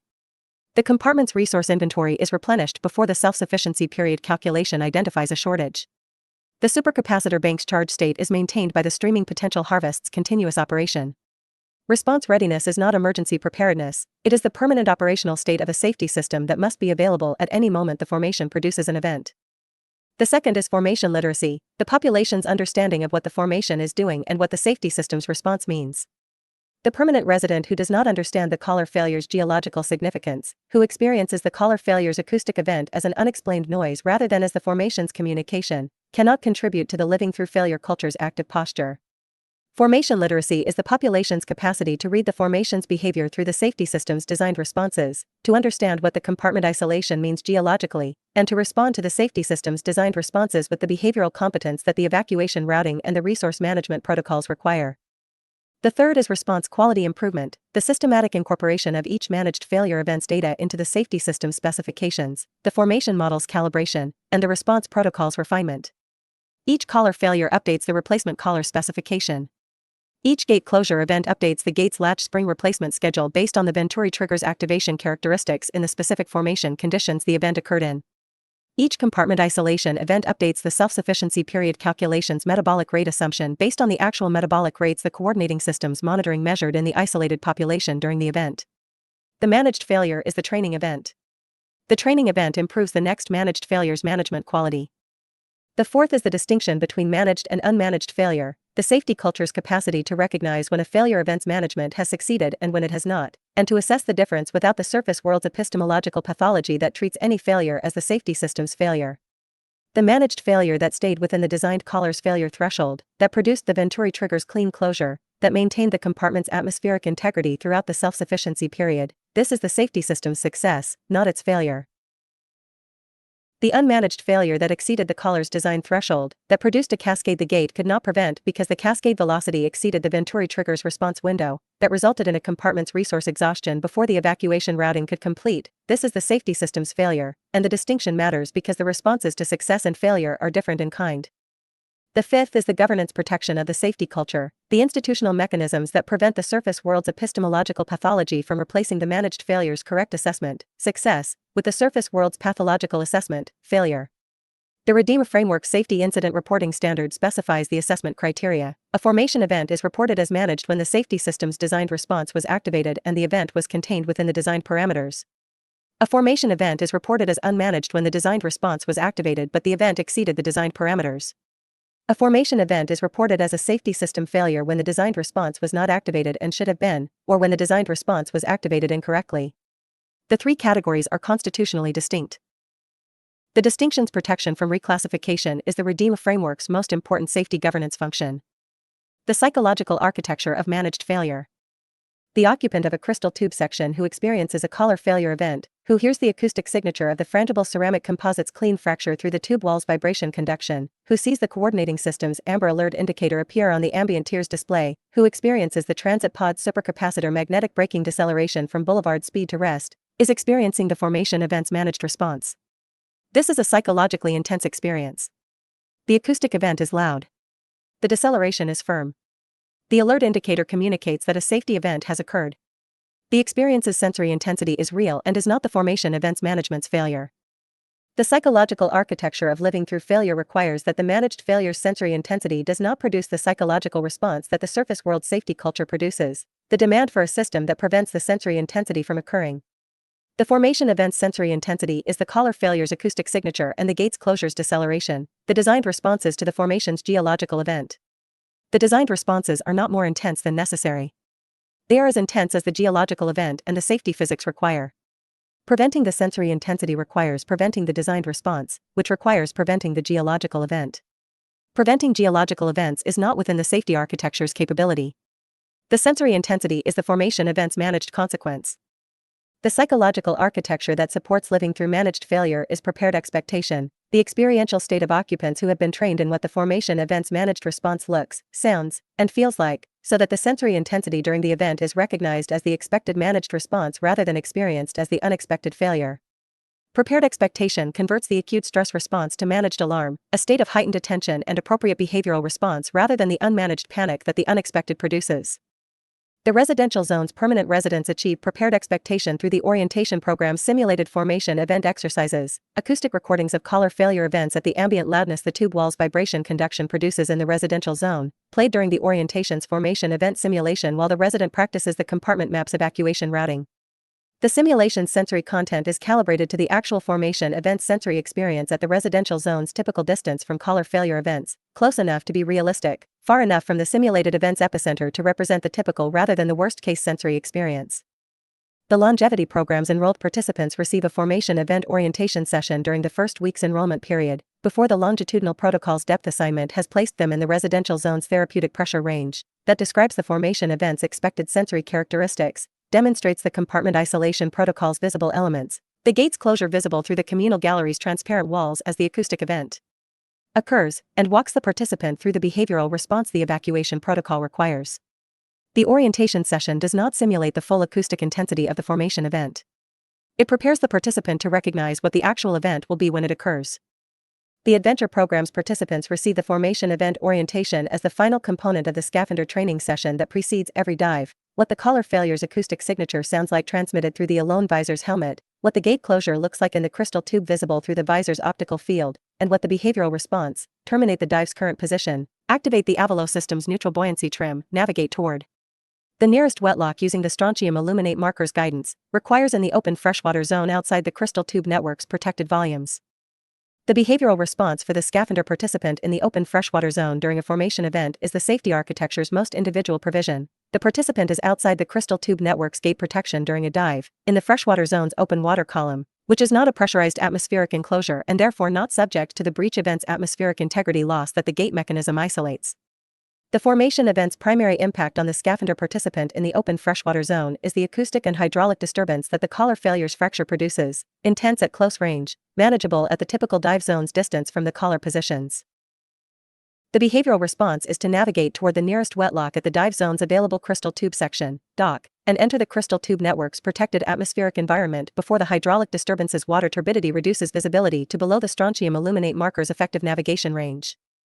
The formation event's response is different for every occupancy type and every position within the installation. The collar failure's managed response is the same safety architecture's designed response. The behavioral requirement is position-specific. The prepared expectation is occupancy type-specific. The safety culture that supports living through failure is the integration of these specific preparations into a population-wide readiness that the formation can test without catastrophic consequence because the preparation is complete.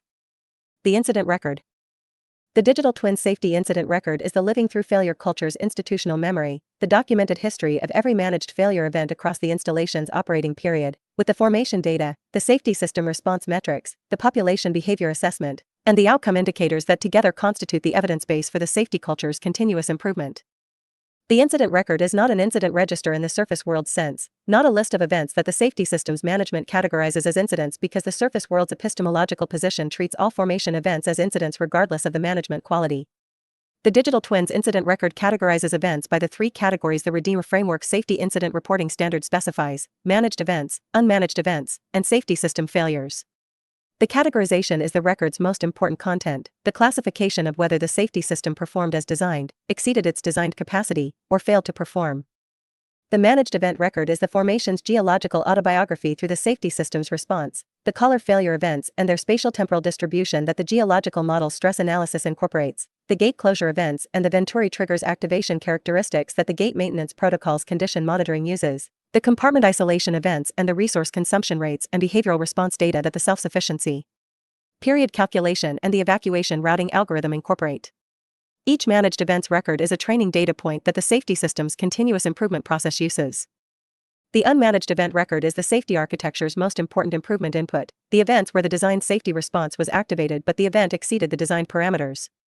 These are the events where the collar failed but the fracture produced fragments larger than the specification settling time criterion, where the formation event's energy exceeded what the specified failure threshold absorbed, producing fracture energy transmission to the adjacent section. These are the events where the gate closed correctly but the seal's compliance allowed leakage above the specification's tolerance, where the formation event's pressure differential exceeded what the seal's compression capacity produced.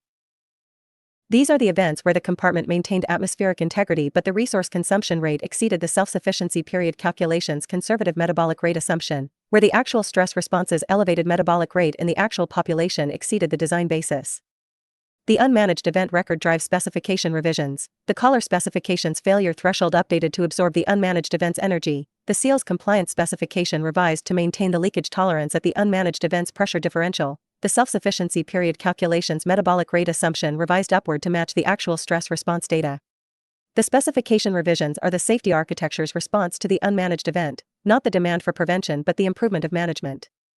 The safety system failure record is the rarest category and the most consequential, the events where the designed response was not activated when it should have been, or was activated incorrectly.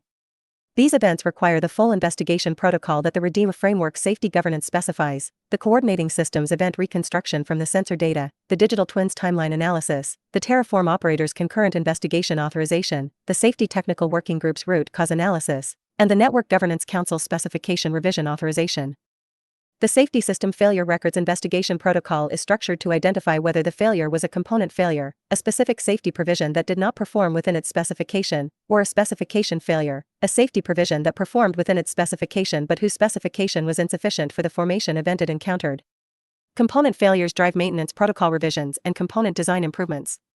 Specification failures drive the Founding Charter Safety Standard Revision process, the constitutional process that the REDEEM framework specifies for changes to the safety architecture's fundamental parameters. The distinction between component failure and specification failure is the safety culture's most demanding analytical requirement. It requires the Safety Technical Working Group to assess not just what happened but what the designed response should have been. A collar that failed in the wrong mode failed as a component, its material was not within specification. A collar that failed in the designed mode at an energy level below the specification's threshold failed as a specification, the specification's threshold was too high for the formation event's energy. The analysis requires the digital twins event reconstruction at the spatial and temporal resolution that distinguishes between the two failure types. The event reconstruction's quality is the analysis's limiting constraint. The digital twins event reconstruction capability improves with the installation's operating history, the formation model's calibration accuracy at each collar position, the acoustic monitoring signal quality at each transceiver node's position relative to the event's source, and the geological model stress field reconstruction accuracy at the event's location are all higher after 10 years of operational data than after the founding year's first formation events. The Safety System Failure Investigations analysis quality improves with the digital twins improving event reconstruction capability. The later safety system failure investigations are more precise than the earlier ones. The precision improvement is the managed failure culture's compound return on the incident records maintenance. The Terraform operator's role in living through failure. The Terraform operator's concurrent authority in the safety architecture's formation event response has been documented across the preceding chapters: the collar failure's Terraform operator notification, the gate closure's Terraform operator assessment and restoration authorization, the compartment isolation's evacuation routing authorization, the chemical contamination's repair authorization. Each concurrent authority requirement is a specification of the human judgment layer's function in the safety response sequence. The Terraform operator's function in living through failure is not the emergency management function that the surface world safety culture assigns to the first responder, the person who arrives at the failure event and manages its immediate consequences. The coordinating system manages the immediate consequences, the automated restrictions, the evacuation routing, the atmospheric management adjustments. The Terraform operator's function is the assessment function, the professional judgment that the coordinating system's quantitative analysis cannot replace because it requires the integration of the formation's current behavior with the knowledge of the formation's historical behavior that the Terraform operator's direct operational experience provides. The assessment function has three components that the Terraform Operator certification program specifically develops. The first is the geological assessment, the judgment of whether the formation event's safety system response indicators, the collar failure's location and energy, the gate closure's Venturi trigger activation characteristics, the geological model's stress field update, are consistent with the formation's historical behavior at this location or indicate a new geological condition that the historical model does not capture. The second is the biological assessment, the judgment of whether the formation event's biological impact indicators, the Bodo population's behavioral recovery timeline, the synthetic reef's post-event succession trajectory, the cave fish community's spatial distribution in the affected zone, are within the expected recovery parameters or indicate an ecological condition that the Biological Management Protocol's standard recovery framework does not address. The third is the operational assessment, the judgment of whether the formation event's management outcome, the compartment's self-sufficiency period was not exceeded, the evacuation routing completed without resource exhaustion, the safety system's response metrics are within the designed parameters, confirms the managed event category or indicates an unmanaged event or safety system failure that the incident records investigation protocol must address. All three assessments are documented in the Terraform Operator's post-event assessment report, which is the legal record of the managed failure event's outcome assessment. The assessment report is the REDEEM framework's formation event closure document, the document whose filing in the Digital Twin Safety Incident Record closes the event's active management phase and opens the continuous improvement phase whose inputs the three assessments provide. The assessment report's filing requires the Terraform Operator's authorized digital signature, the biometric authentication that the REDEEM framework's identity management system requires for all legally significant actions in the governance record. The signature confirms that the Terraform Operator has performed the three assessments, that the assessments are consistent with the coordinating system's quantitative analysis of the event data, and that the event categorization the report applies, managed, unmanaged, or safety system failure, reflects the Terraform Operator's professional judgment rather than the coordinating system's algorithmic classification. The distinction between the Terraform Operator's professional judgment and the coordinating system's algorithmic classification is constitutionally maintained by the assessment report's requirement for the human signature. The coordinating system's classification of the event is the assessment report's input, not its output. The output is the Terraform Operator's professionally responsible classification, which may or may not concur with the coordinating system's algorithmic classification. When the two concur, the assessment is straightforward. When they diverge, the divergence is the signal that the event's geological or biological character has produced an outcome that the coordinating system's quantitative models did not predict, which is the most important divergence the incident record can document, because it is the signal that the models require revision. The Terraform Operator's divergence from the coordinating system's classification is not a criticism of the coordinating system's analytical quality. It is the formation's geological or biological expression of something the coordinating system's current models do not capture, and the Terraform Operator, whose professional expertise is the direct observation of what the formation does and what the safety system produces in response, is the human sensor that can detect the model's gap and document it in the assessment report's divergence record. The divergence record is the digital twin's most valuable safety data input, the evidence that the coordinating system's current models have encountered a formation condition they do not fully describe. The divergence record drives the model revision that the assessment's second iteration will confirm or correct. The Terraform Operator's professional judgment is the model's most precise correction instrument. The failure that did not happen. Every formation event that the safety architecture manages correctly is a failure that the safety architecture prevented in the specific sense that matters. The catastrophic cascade was prevented.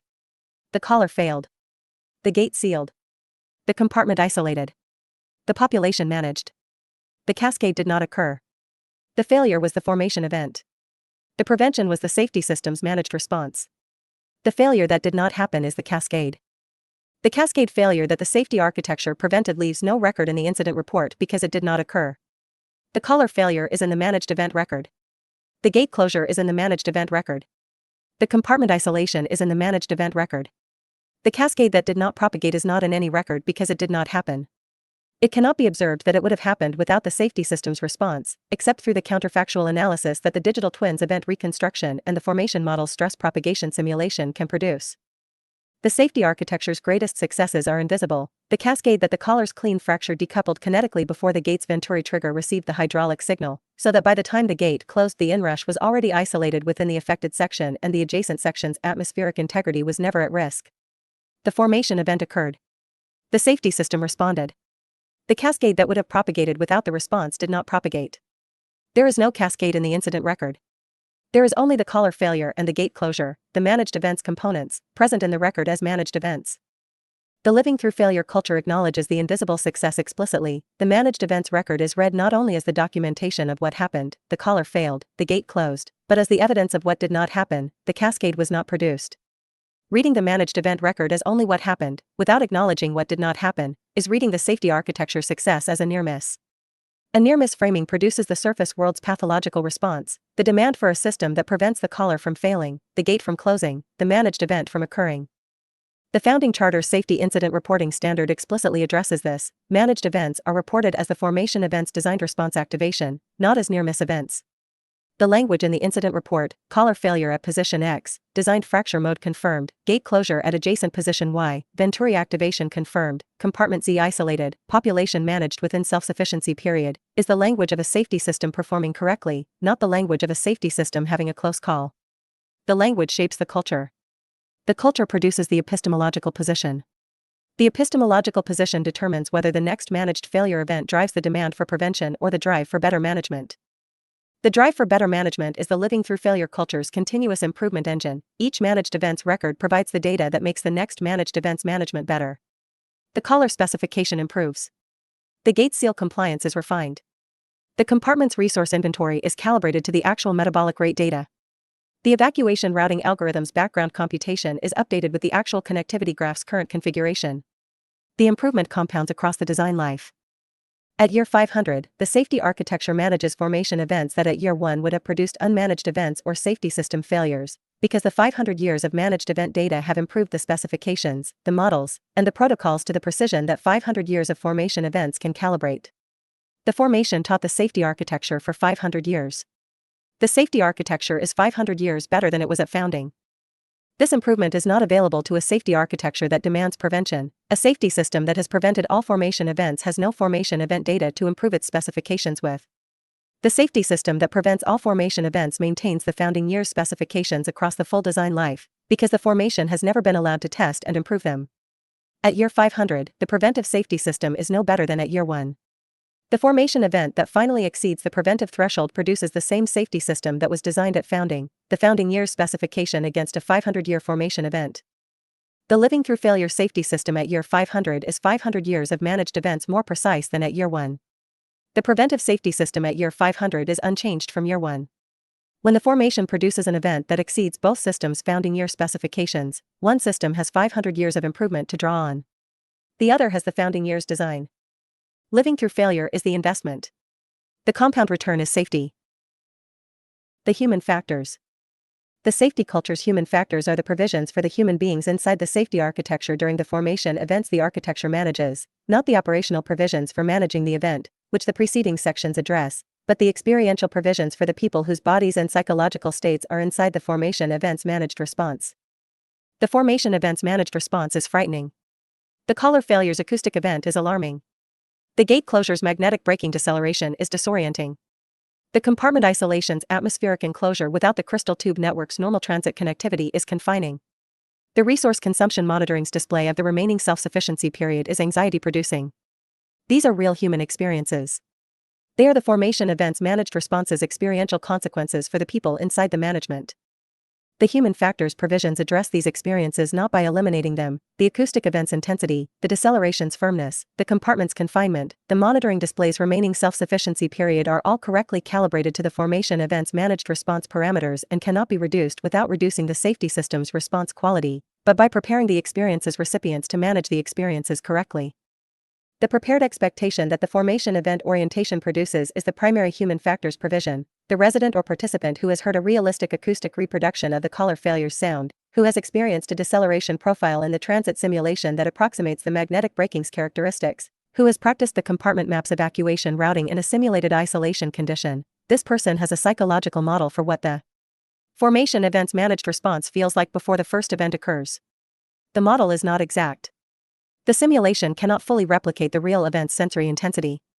But the model reduces the gap between what the person expected and what the event produces, reduces the psychological mismatch that produces panic. The post-event psychological support is the human factors provision that the founding charter specifies as a standard operational requirement rather than an exceptional response to an exceptional event. After every compartment isolation event, regardless of duration, the Terraform operator's daily monitoring includes the psychosocial indicators for the isolated compartment's occupants. Not because the isolation event is expected to produce trauma in a well-prepared population, prepared expectation and successful management reduce the psychological impact to the stress response range, but because the monitoring's presence communicates to the affected occupants that their psychological experience of the formation event is recognized as part of the event's management, not only their physical safety. The recognition is the safety culture's most human provision. The formation event's management includes the people inside it, not only the atmospheric integrity and the resource consumption metrics that the coordinating system monitors. The terraform operator's acknowledgement of the affected population's psychological experience is the human judgment layer's most personal contribution to the living through failure culture, the recognition that living through failure is something people do, not something the safety system achieves on the people's behalf. The people live through the failure. The safety system makes the living possible. The culture makes the living meaningful, contextualizes the formation event's managed response within the civilization's relationship to the formation, which is a relationship that includes the formation's geological behavior as a fact to be lived with rather than prevented. The culture's contextualization is the final human factor, the understanding that the formation event that the safety system managed is evidence that the civilization is inside a geological system that produces geological events, and that the civilization's presence inside this system is a relationship, and that the relationship includes the respect for the formation's geological behavior that the safety architecture's design embodies. The formation produced an event. The safety architecture managed it. The civilization continues inside the formation. The relationship continues. This is what living through failure means. The failure that must not happen. The living through failure culture's commitment to managed failure improvement has a boundary. The failure that the safety architecture must not produce is the failure that the managed failure culture cannot recover from. The cascade that the breakaway architecture prevents, the atmospheric loss that the automatic bulkheads seal, the resource exhaustion that the compartment design avoids, these are the failures that the safety architecture's designed response prevents. They are the failures on the other side of the managed failure's boundary. The safety architecture's design envelope specifies the boundary. The formation events within the design envelope produce managed failures. The formation events outside the design envelope produce the failures that the safety architecture cannot manage with the designed provisions. The design envelope specification is the safety architecture's honest acknowledgement that its managed failure culture's commitment extends to the formation events the geological model's worst-case historical analysis documents, and not to the formation events whose probability the geological model cannot bound within the historical record. The formation events outside the design envelope are not the safety architecture's failure. They are the formation's expression of geological behavior that the historical record, the Speleothem Paleoclimate record's 10,000 years of event documentation, has not previously produced. These events are possible. Geological systems are capable of events outside their historical records. The safety architecture does not claim to manage them. The safety architecture claims to manage the historical record's documented range. The formation events outside the design envelope are managed by the evacuation, the full evacuation of the installation's population to the surface world's atmosphere when the geological monitoring's precursor signals indicate an event is developing that the geological model classifies as potentially outside the design envelope. The evacuation is not a safety architecture provision in the same sense as the collar and the gate. It is the acknowledgement that living through some failure requires leaving the failure's environment before the failure occurs. The evacuation protocol is not a failure of the living through failure culture. It is the culture's expression of the distinction between the failures the safety architecture manages and the failures it does not claim to manage. Evacuating before an out-of-design envelope event is the honest response to the formation's geological expression of something the design envelope did not include. It is the formation's veto right over the civilization's presence, the formation's ability to produce an event that the civilization's safety architecture cannot manage, requiring the civilization to yield the space temporarily. The civilization yields temporarily. The formation produces the event. The geological model assesses the event. The Safety Technical Working Group evaluates whether the design envelope should be revised to include the event's magnitude. If the revision is warranted, the design envelope expands. If the event is assessed as genuinely outside what the installation's safety architecture can manage, the affected cenote installation is permanently evacuated and the network's governance transitions the installation's functions to adjacent cenotes whose design envelopes include the relevant geological event magnitudes. Permanent evacuation is the ultimate managed failure. The formation's geological behavior has exceeded what the civilization can safely inhabit at that location. The civilization acknowledges the limit, evacuates, and continues elsewhere. The habitation record at the evacuated cenote closes. The digital twins formation model retains the installation's geological data as the most precise characterization of the formation's behavior at that location in the full geological record. The data improves the design envelope specifications for the adjacent cenotes. The learning from the evacuation is the managed failure culture's most consequential return, the specific formation location's geological behavior that the design envelope revision incorporates for all subsequent installations. The civilization learns from the places it cannot safely inhabit as well as from the places it can. Both are the formation's teaching. Both are the living through failure culture's curriculum. The failure that must not happen, the cascade, the atmospheric loss, the population harm, is prevented by the safety architecture's managed failure provisions within the design envelope. The failure that must be acknowledged, the design envelope's limit, is managed by the evacuation's honest response to the formation's geological authority. The formation is always right. The safety architecture's job is to be honest about what the formation is saying. What Part 7 has built. For chapters into Part VII's safety architecture, the full safety system is visible as an integrated whole rather than as a collection of individual provisions. Chapter 1's breakaway architecture is the safety system's geological intelligence layer, the color failure events that train the geological model, the pre-failure stress accumulation that the acoustic monitoring detects, and the clean fracture that decouples the formation event's kinetic energy from the adjacent sections. Chapter 2's automatic bulkheads are the safety system's hydraulic response layer, the Venturi-triggered gate closure that seals the breach event's inrush without sensor latency, the supercapacitor magnetic braking that decelerates the transit pod within human tolerance, and the passive physics that make the response independent of the power supply the formation event might eliminate.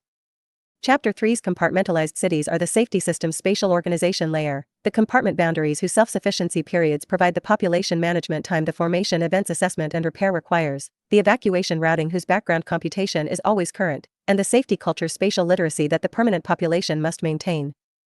Chapter 4's living through failure is the safety system's cultural and epistemological layer, the managed failure's correct categorization, the incident record's improvement input, the Terraform operator's professional judgment, and the living through failure culture's distinction between the failures the safety architecture manages and the failures it honestly acknowledges as outside its management.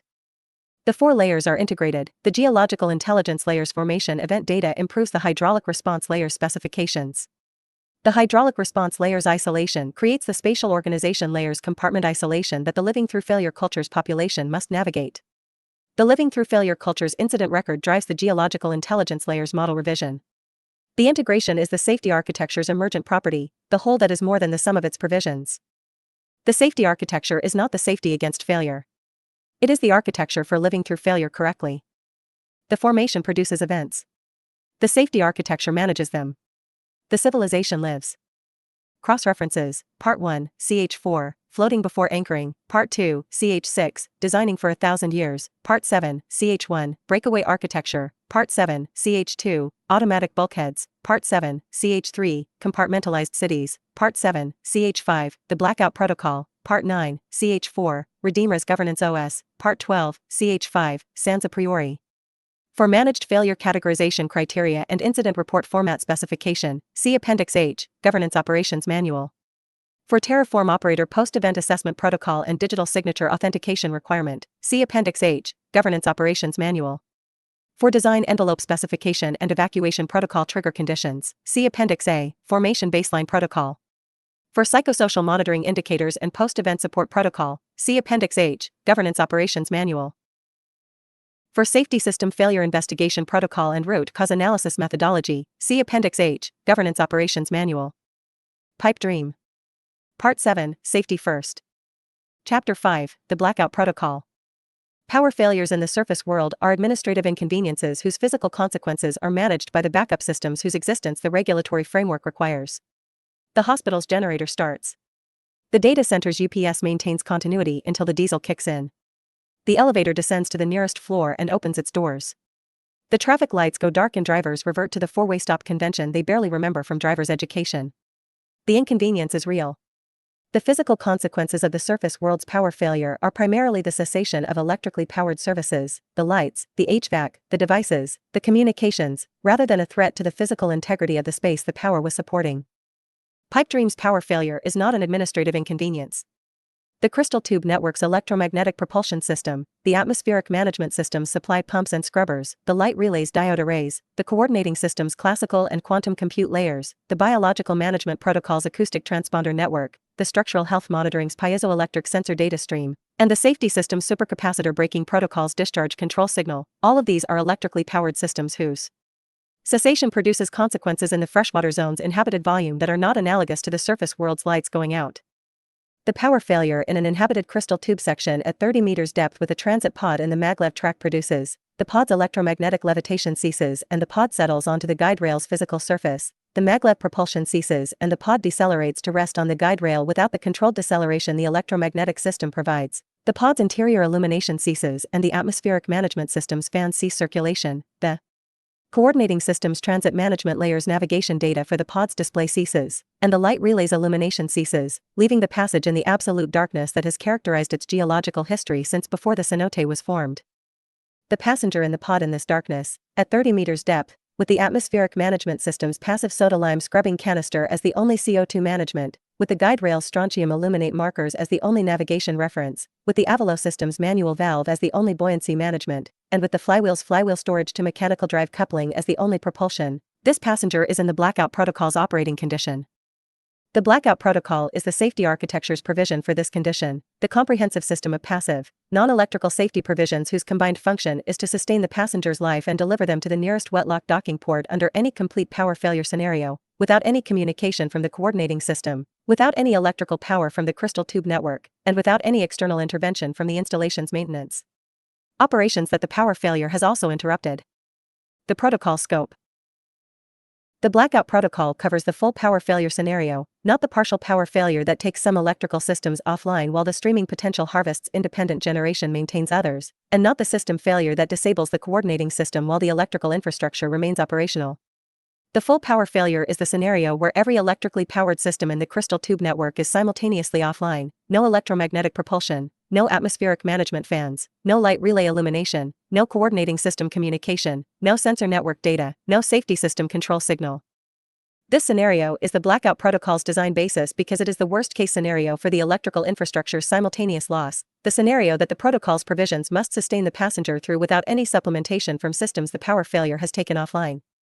Any provision that the full power failure eliminates is a provision that the Blackout Protocol cannot rely on. Any provision that the full power failure does not eliminate is a provision the Blackout Protocol can rely on.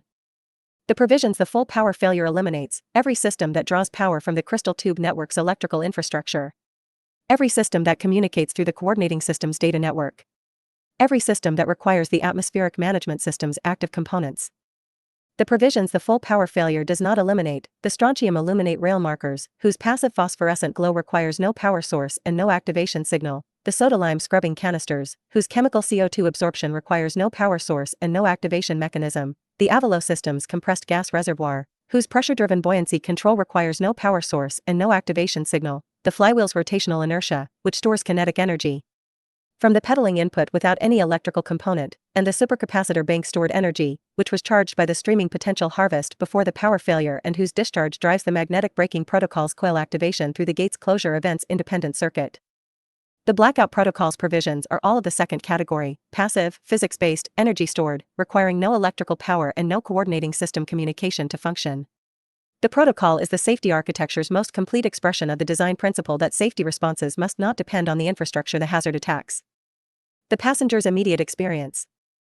The power failure's onset is instantaneous. The crystal tube network's electrical infrastructure does not fail gradually in the full Blackout Protocol's design basis scenario. The transition from full electromagnetic operation to complete electrical silence happens in the time the electrical fault propagates through the network, milliseconds. The passenger experiences the instantaneous transition. The pod's interior illumination extinguishes, the coordinating system's navigation display goes dark, the electromagnetic propulsion's smooth silent operation transitions to the mechanical contact of the pod settling onto the guide rail's physical surface, and the passage outside the pod's hull transitions from the light relay's illuminated aquifer view to absolute darkness. The absolute darkness deserves specific attention because it is qualitatively different from the darkness that the surface world's power failure produces and that the training protocol cannot fully replicate.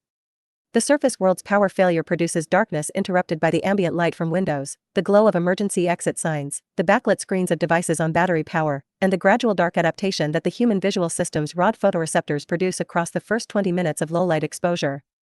The surface world's power failure darkness is not absolute because the surface world has ambient light sources that the power failure does not eliminate. The crystal tube network's passage in the full power failure condition has no ambient light source. The cenote's geological darkness, the darkness that preceded the installation's light relay by 66 million years, is the absolute darkness that the human visual system's rod photoreceptors cannot overcome regardless of adaptation time. The absolute darkness is not the darkness where shapes are indistinct. It is the darkness where the visual cortex receives no photon signal from any source. The human visual system in absolute darkness does not process a dark scene. It processes nothing. The visual field is not dark. It is absent.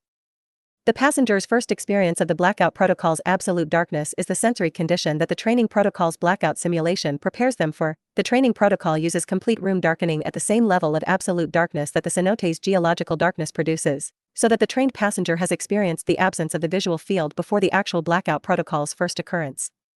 The prepared expectation converts the absolute darkness from a crisis-inducing sensory deprivation to a recognized operating condition, the condition in which the strontium aluminate markers are the navigation reference and the flywheel is the propulsion and the soda lime canister is the CO2 management.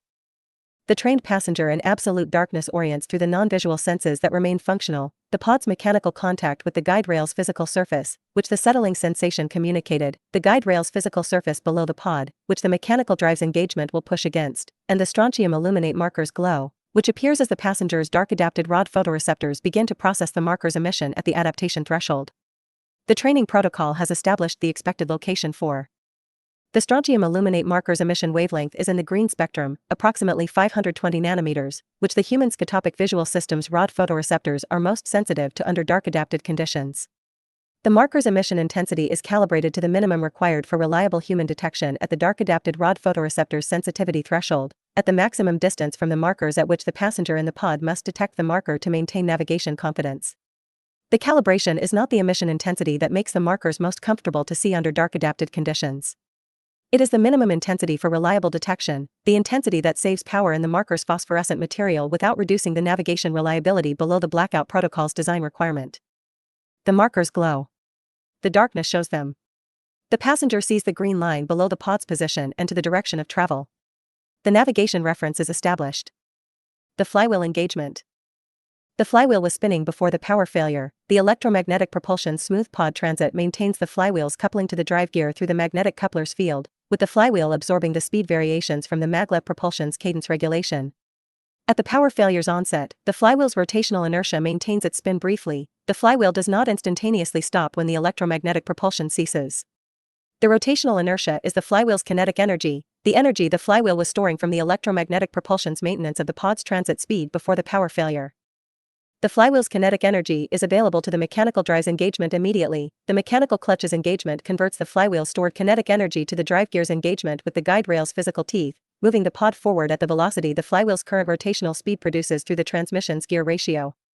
The initial mechanical drive engagement uses the stored kinetic energy rather than requiring the passenger to immediately begin pedaling. The pod moves from the flywheel's stored energy while the passenger assesses the blackout protocol's condition and initiates the pedaling sequence. The flywheel's stored energy is not unlimited. The stored kinetic energy at the power failure's onset depends on the pod's transit speed before the failure, which the electromagnetic propulsion was maintaining at the boulevard's operating speed. The kinetic energy produces forward motion at the mechanical drive's output speed for the duration the stored energy sustains against the guide rail's rolling resistance and the passage's hydraulic drag on the settled pod. The duration is brief, seconds rather than minutes, before the flywheel's rotational speed declines to below the minimum for effective drive gear engagement. The passenger's pedaling input supplements and then replaces the flywheel's stored energy. The pedaling begins before the stored energy is exhausted, adding rotational input to the flywheel at the cadence the passenger's aerobic capacity sustains, maintaining the flywheel's rotational speed above the minimum for drive gear engagement, and advancing the pod along the guide rail's physical teeth toward the nearest wetlock docking port. The pedaling's mechanical effort in the blackout protocol's conditions is higher than in the normal pedaling mode's recreational transit. The pod has settled from the maglev's zero-contact levitation onto the guide rail's physical surface, adding the rolling resistance of the pod's contact with the guide rail to the mechanical drive's propulsion requirement. The increased resistance is manageable for the blackout protocol's rated duration. The aerobic effort required to advance the pod at the blackout protocol's target speed against the rolling resistance, for the duration the soda lime canister's remaining CO2 management capacity allows, is within the aerobic capacity that the Adventure program's scavenger fitness requirement establishes as the minimum for full blackout protocol self-evacuation. The fitness requirement is the blackout protocol's most explicit human physical specification. The passenger must be able to pedal the mechanical drive against the rolling resistance for the maximum estimated time to the nearest wetlock at the blackout protocol's target speed. The target speed is the minimum that maintains the pod's advance against the passage current's potential opposing force, the underground river's flow that the power failure has not stopped and that the pod is now advancing against or with depending on the passage section's flow direction. The passage section's flow direction relative to the pod's direction of travel is the blackout protocol's most consequential geometric uncertainty. The passenger does not know, in the absolute darkness, whether they are traveling with or against the underground river's current. The strontium aluminate markers show the guide rail's direction, but the guide rail runs in both directions from the passenger's position, and the markers glow in both directions. The nearest wetlock may be in the direction of the current or against it. The training protocol's preparation for this uncertainty is direct. In the event of direction ambiguity, the passenger travels in the direction the strontium illuminate marker's gradient indicates, the direction where the marker's density is higher, indicating proximity to a hub node's more frequently maintained section where the marker replenishment is more recent and the emission intensity is therefore higher. Hub nodes are where wetlocks are. Higher marker intensity indicates closer proximity to a wetlock. Higher marker intensity is the direction of travel. The marker intensity gradient is a simple navigation heuristic, not precise navigation to the nearest wetlock, but a reasonable directional indicator that the blackout protocol's passenger can apply in absolute darkness using only the rod photoreceptor's relative intensity assessment. The simple heuristic is more robust in the absolute darkness than a precise navigation system would be, because the simple heuristic requires only the comparison of two directions perceived marker intensity, a task the dark adapted visual system can perform without the precision that more sophisticated navigation requires. The Sodalime budget. The Sodalime scrubbing canister is the blackout protocol's most critical consumable. The canister's CO2 absorption chemistry is passive, no power required, no activation mechanism, but finite. The canister's rated capacity is the total CO2 mass the canister absorbs before the Sodalime's reactive surface area is fully consumed, before the lithium hydroxide and calcium hydroxide in the Sodalime mixture has reacted with enough CO2 to reduce the available reactive surface to below the threshold that prevents atmospheric CO2 from rising above the immediately dangerous concentration. The canister's capacity in the standard blackout protocol configuration is sized for the single passenger's CO2 production rate at the elevated metabolic rate the blackout protocol's aerobic effort produces, not the resting metabolic rate, which the longevity program's sleep accommodations atmospheric management uses as the baseline, and not the moderate activity metabolic rate the recreational pedaling mode produces, but the elevated metabolic rate of sustained aerobic effort against the guide rail's rolling resistance for the duration of the maximum estimated time to the nearest wetlock. The maximum estimated time to the nearest wetlock is the blackout protocol's most important spatial parameter. It determines the canister capacity required, which determines the canister size, which determines the storage space the pod's standard configuration must allocate to the blackout protocol's consumable inventory. The maximum estimated time is derived from the crystal tube network spacing between wetlock docking ports, the maximum distance between adjacent wetlock positions in the freshwater zone's crystal tube network, divided by the blackout protocol's target speed, with the safety factor that the founding charter's life safety specification requires for the consumable's remaining capacity at arrival at the wetlock. The maximum wetlock spacing in the freshwater zone's crystal tube network is specified in the crystal tube standard as a safety requirement rather than as an operational preference. The maximum distance between wetlocks is not the distance that operational efficiency maximizes, which would be as few wetlocks as possible, each serving the longest crystal tube section, but the distance that the blackout protocol's canister capacity can sustain at the elevated metabolic rate. Every crystal tube section in the freshwater zone has a wetlock within the Sodalime canister's capacity at elevated metabolic rate, with the required safety factor, from every position in the section. The spatial constraint that the blackout protocol's Sodalime budget imposes on the crystal tube network's wetlock spacing is the network's most directly life safety-derived design parameter. Every other aspect of the network's spatial organization reflects the operational efficiency, the biological management protocol, the acoustic management, the visitor experience design, and the transit management optimization, all of which have been documented across the preceding parts. The wetlock spacing is determined by the Sodalime canister's capacity in the blackout protocol's elevated metabolic rate condition. The life safety requirement determines the spatial parameter. The spatial parameter determines the network's wetlock distribution. This is the blackout protocol's architectural contribution to the crystal tube standard, the requirement that imposes the wetlock distribution whose spacing the Sodalime budget determines. The wetlock is the crystal tube standard's most frequently encountered safety element from the visitor experience perspective, the docking port that the scavenger participant uses to enter and exit the crystal tube network, the destination the cycle sub standard transit uses for arrival at each hub, the access point the maintenance sub uses for cargo transfer. The visitor sees the wetlock as the transit system's interface. The blackout protocol sees the wetlock as the survival system's terminus. The same object. Two functions. The wetlock spacing serves the transit system's operational convenience and the blackout protocol's life safety simultaneously. The transit system's preference for wetlock positions at hub nodes, at junction nodes, and at waypoint accommodation sections coincides with the blackout protocol's requirement for wetlock positions within the Sodalime canister's capacity from every section. The coincidence is not accidental. It reflects the fact that the operational desirability of wetlock positions at network nodes and the safety requirement for wetlock positions within the Sodalime range from all sections both push toward the same distribution. The wetlock distribution is overdetermined by operational utility and life safety simultaneously. Overdetermination is the safety architecture's most comfortable condition. The provision that two independent requirements converge on is the provision that is most robustly specified, because removing either requirement still leaves the other specification intact. The CO2 indicator. The soda-lime canister's remaining capacity is not directly visible to the passenger in the absolute darkness of the blackout protocol's operating condition. The canister's chemical reaction does not produce a visible output. The soda-lime absorbs CO2 in a chemical reaction that produces calcium carbonate and water as products, both of which remain in the canister without any visible emission. The passenger cannot observe the canister's consumption state directly. The passenger can observe the atmospheric CO2 concentration through the pod's interior CO2 indicator, a colorimetric sensor that changes color in proportion to the atmospheric CO2 concentration, without requiring any electrical power because the colorimetric reaction is passive chemistry rather than an electronic measurement. The colorimetric sensor's color is readable in the blackout protocol's absolute darkness through the photoluminescent coating on the sensor's display surface, the same strontium aluminate chemistry that the guide rail's markers use, applied to the sensor's color change indicator face so that the indicator is readable by the dark-adapted visual system's rod photoreceptors in the absolute darkness. The indicator's color range spans from green at CO2 concentrations well below the physiological impact threshold, through yellow at the elevated concentration that the established safe working limit specifies, to orange at the concentration that the immediately dangerous short-term exposure limit specifies. The blackout protocol's operating guidance for the CO2 indicator is binary in its life safety application. If the indicator is green or yellow, continue pedaling at the current cadence. If the indicator transitions to orange, increase the cadence to reach the nearest wetlock before the CO2 concentration rises further. The orange indicator is the blackout protocol's most urgent behavioral signal, more urgent than the strontium aluminate marker's intensity gradient, more urgent than the pod's advance rate against the guide rail's rolling resistance, more urgent than the passage current's opposing force.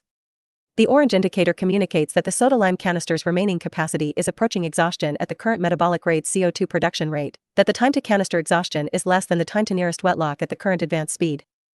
The passenger's response to the orange indicator is to increase the pedaling cadence above the sustainable aerobic rate, to the sprint cadence that the blackout protocol's training protocol identifies as the maximum sustainable for the estimated remaining time to the nearest wetlock at the current position.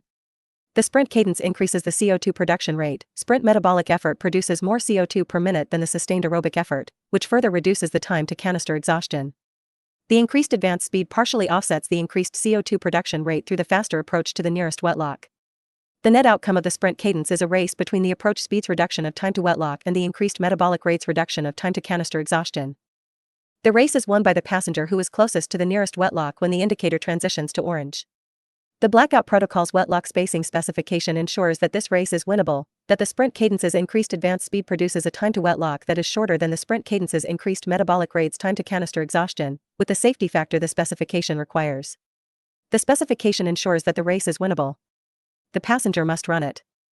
The training protocol's preparation for the CO2 indicator's orange state is the most physiologically demanding component of the blackout protocol's training. The sprint cadence in the training simulation's elevated resistance condition, for the estimated sprint duration to the nearest simulated wetlock, at the elevated CO2 environment that the training protocol simulates to verify the participant's physical tolerance for the race's conditions. The training simulation sprint is the blackout protocol's most demanding human physical requirement. It is the requirement whose satisfaction confirms the passenger's fitness for unsupervised deep-zone crystal tube transit. Communication in the blackout protocol. The coordinating system's data network is offline in the blackout protocol's full power failure condition. The passenger cannot communicate with the coordinating system. The coordinating system cannot communicate with the passenger.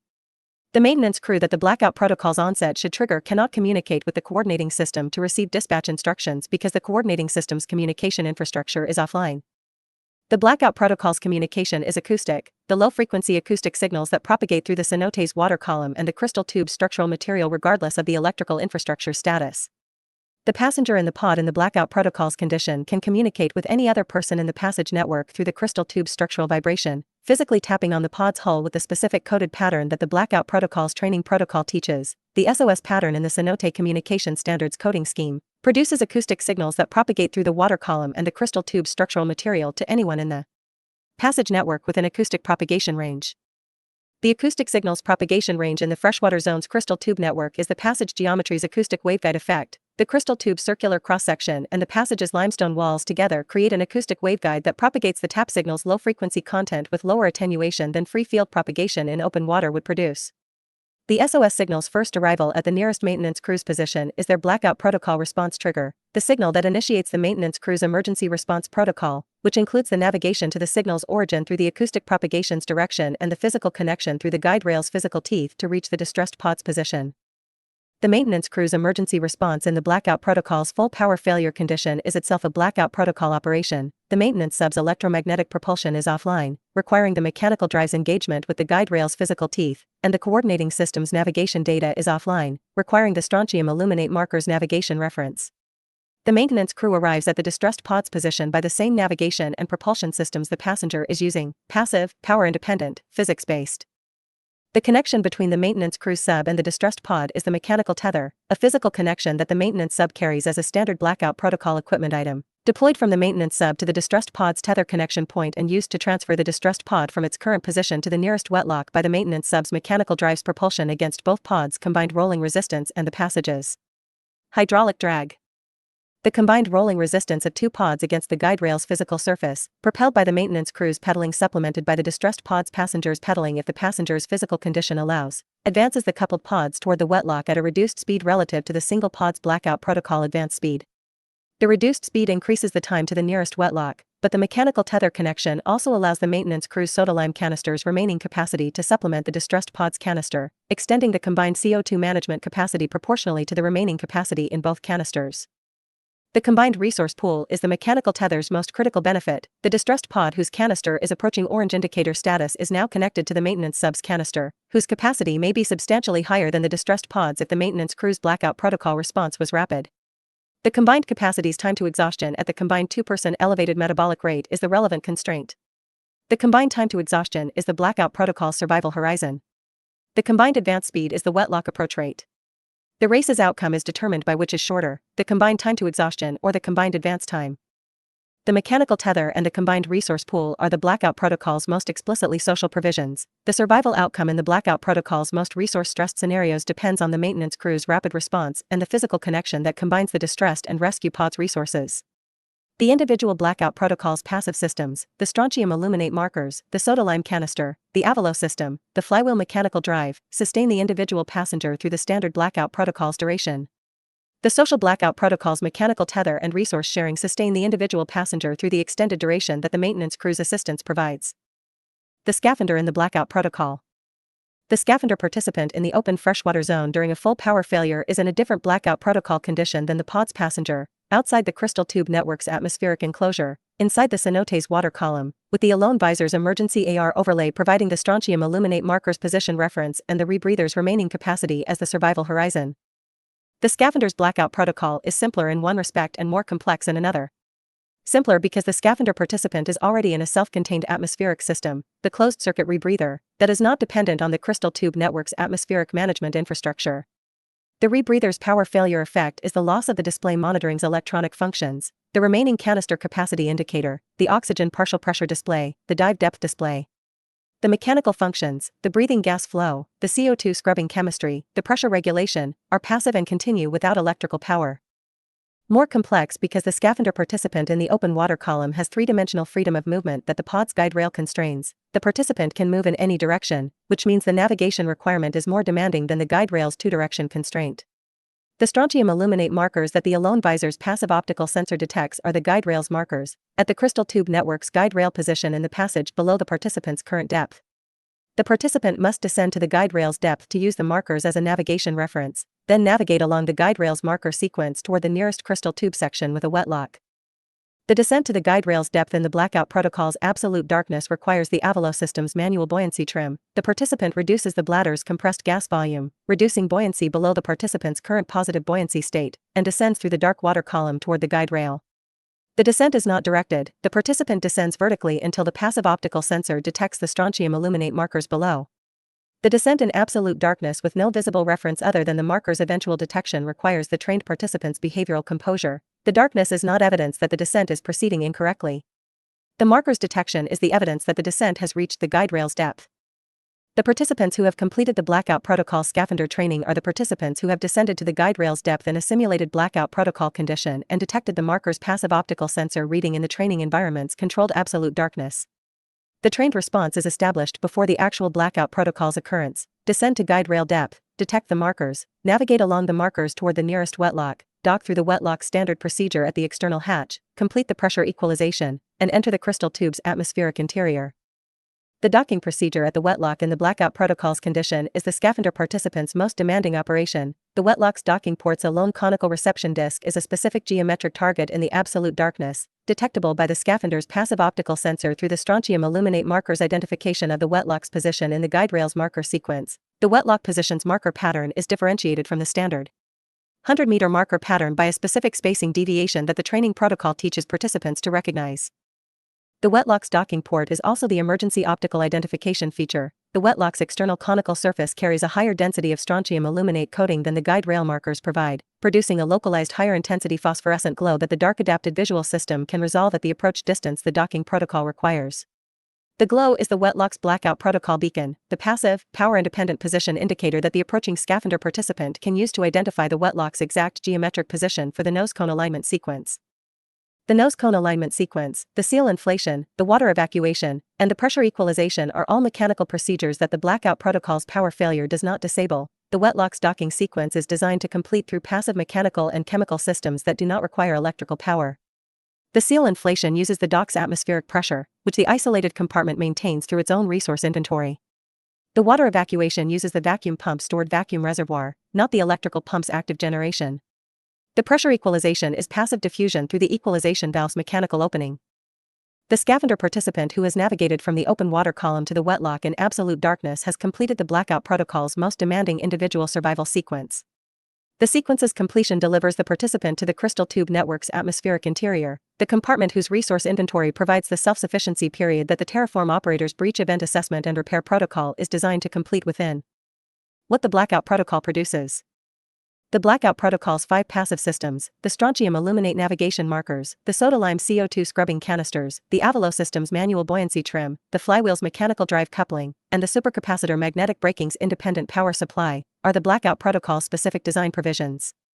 But the blackout protocol produces something beyond the physical survival capacity these provisions enable. It produces the specific knowledge of what the formation is like without the civilization's technology.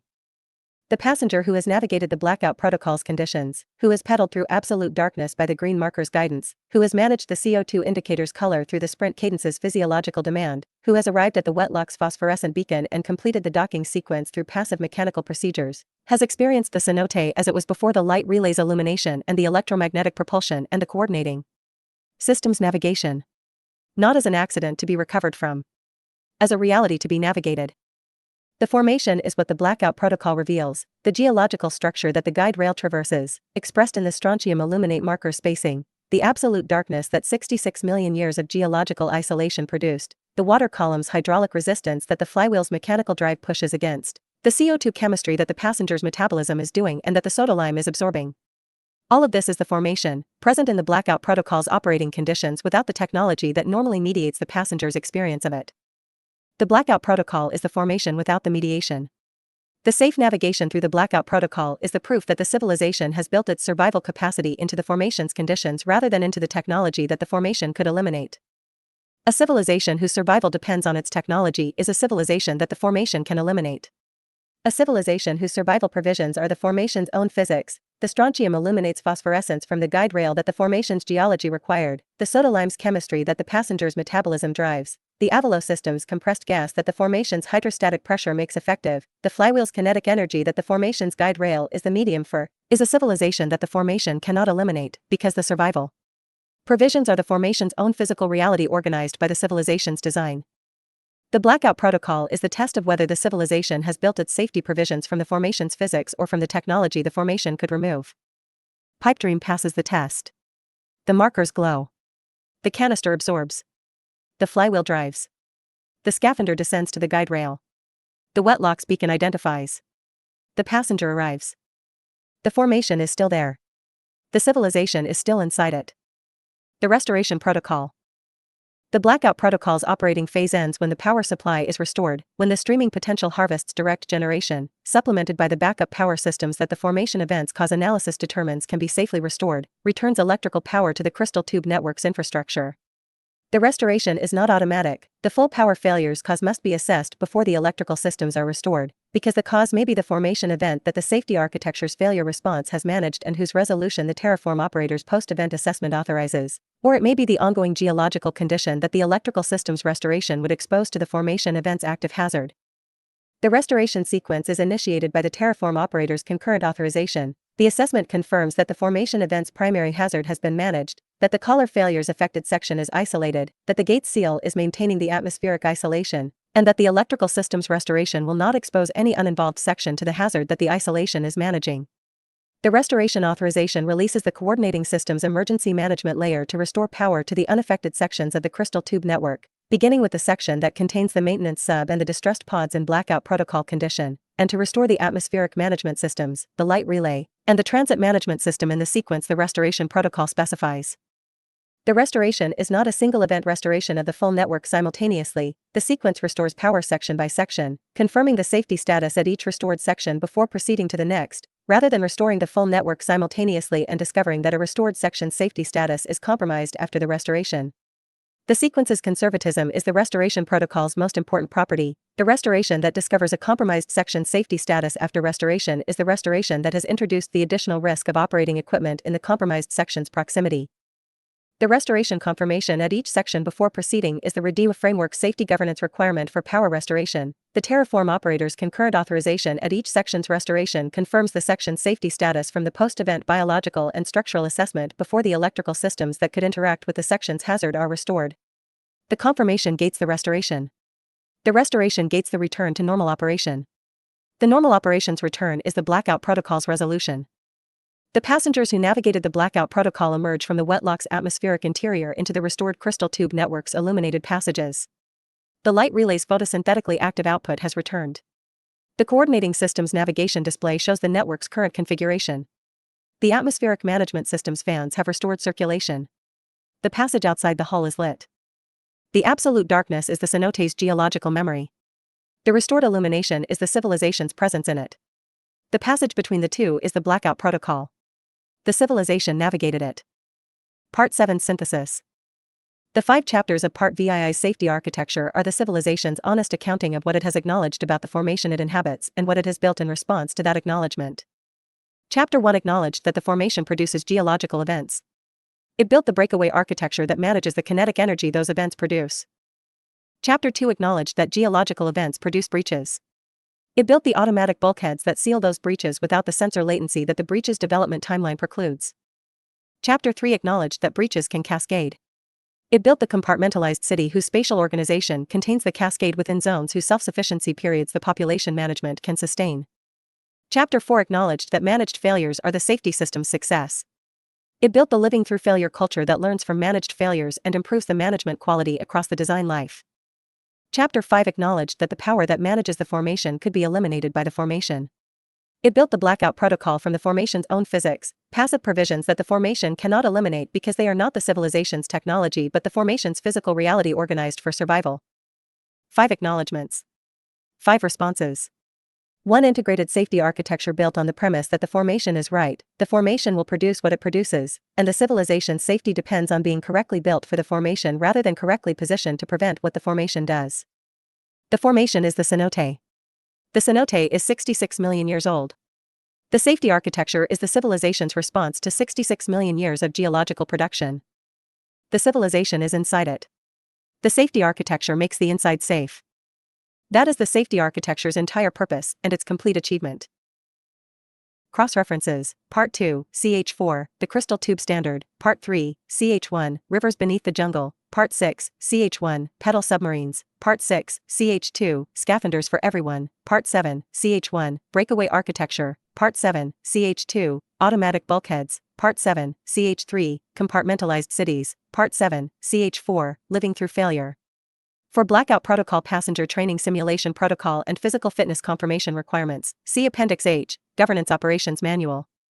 For Strontium Illuminate Marker Emission Calibration and Wetlock Beacon Differentiation Pattern Specification, see Appendix D, Construction Operations Manual. For Soda Lime Canister Capacity Specification and CO2 Indicator Colorimetric Sensor Calibration, see Appendix D, Construction Operations Manual. For Mechanical Tether Deployment Protocol and Combined Resource Pool Management Guidance, see Appendix D, Construction Operations Manual. For Power Restoration Sequence and Terraform Operator Concurrent Authorization Protocol, see Appendix H, Governance Operations Manual. End of Part 7, Safety First. Discussion about this episode. Comments. ResTax. Recent episodes.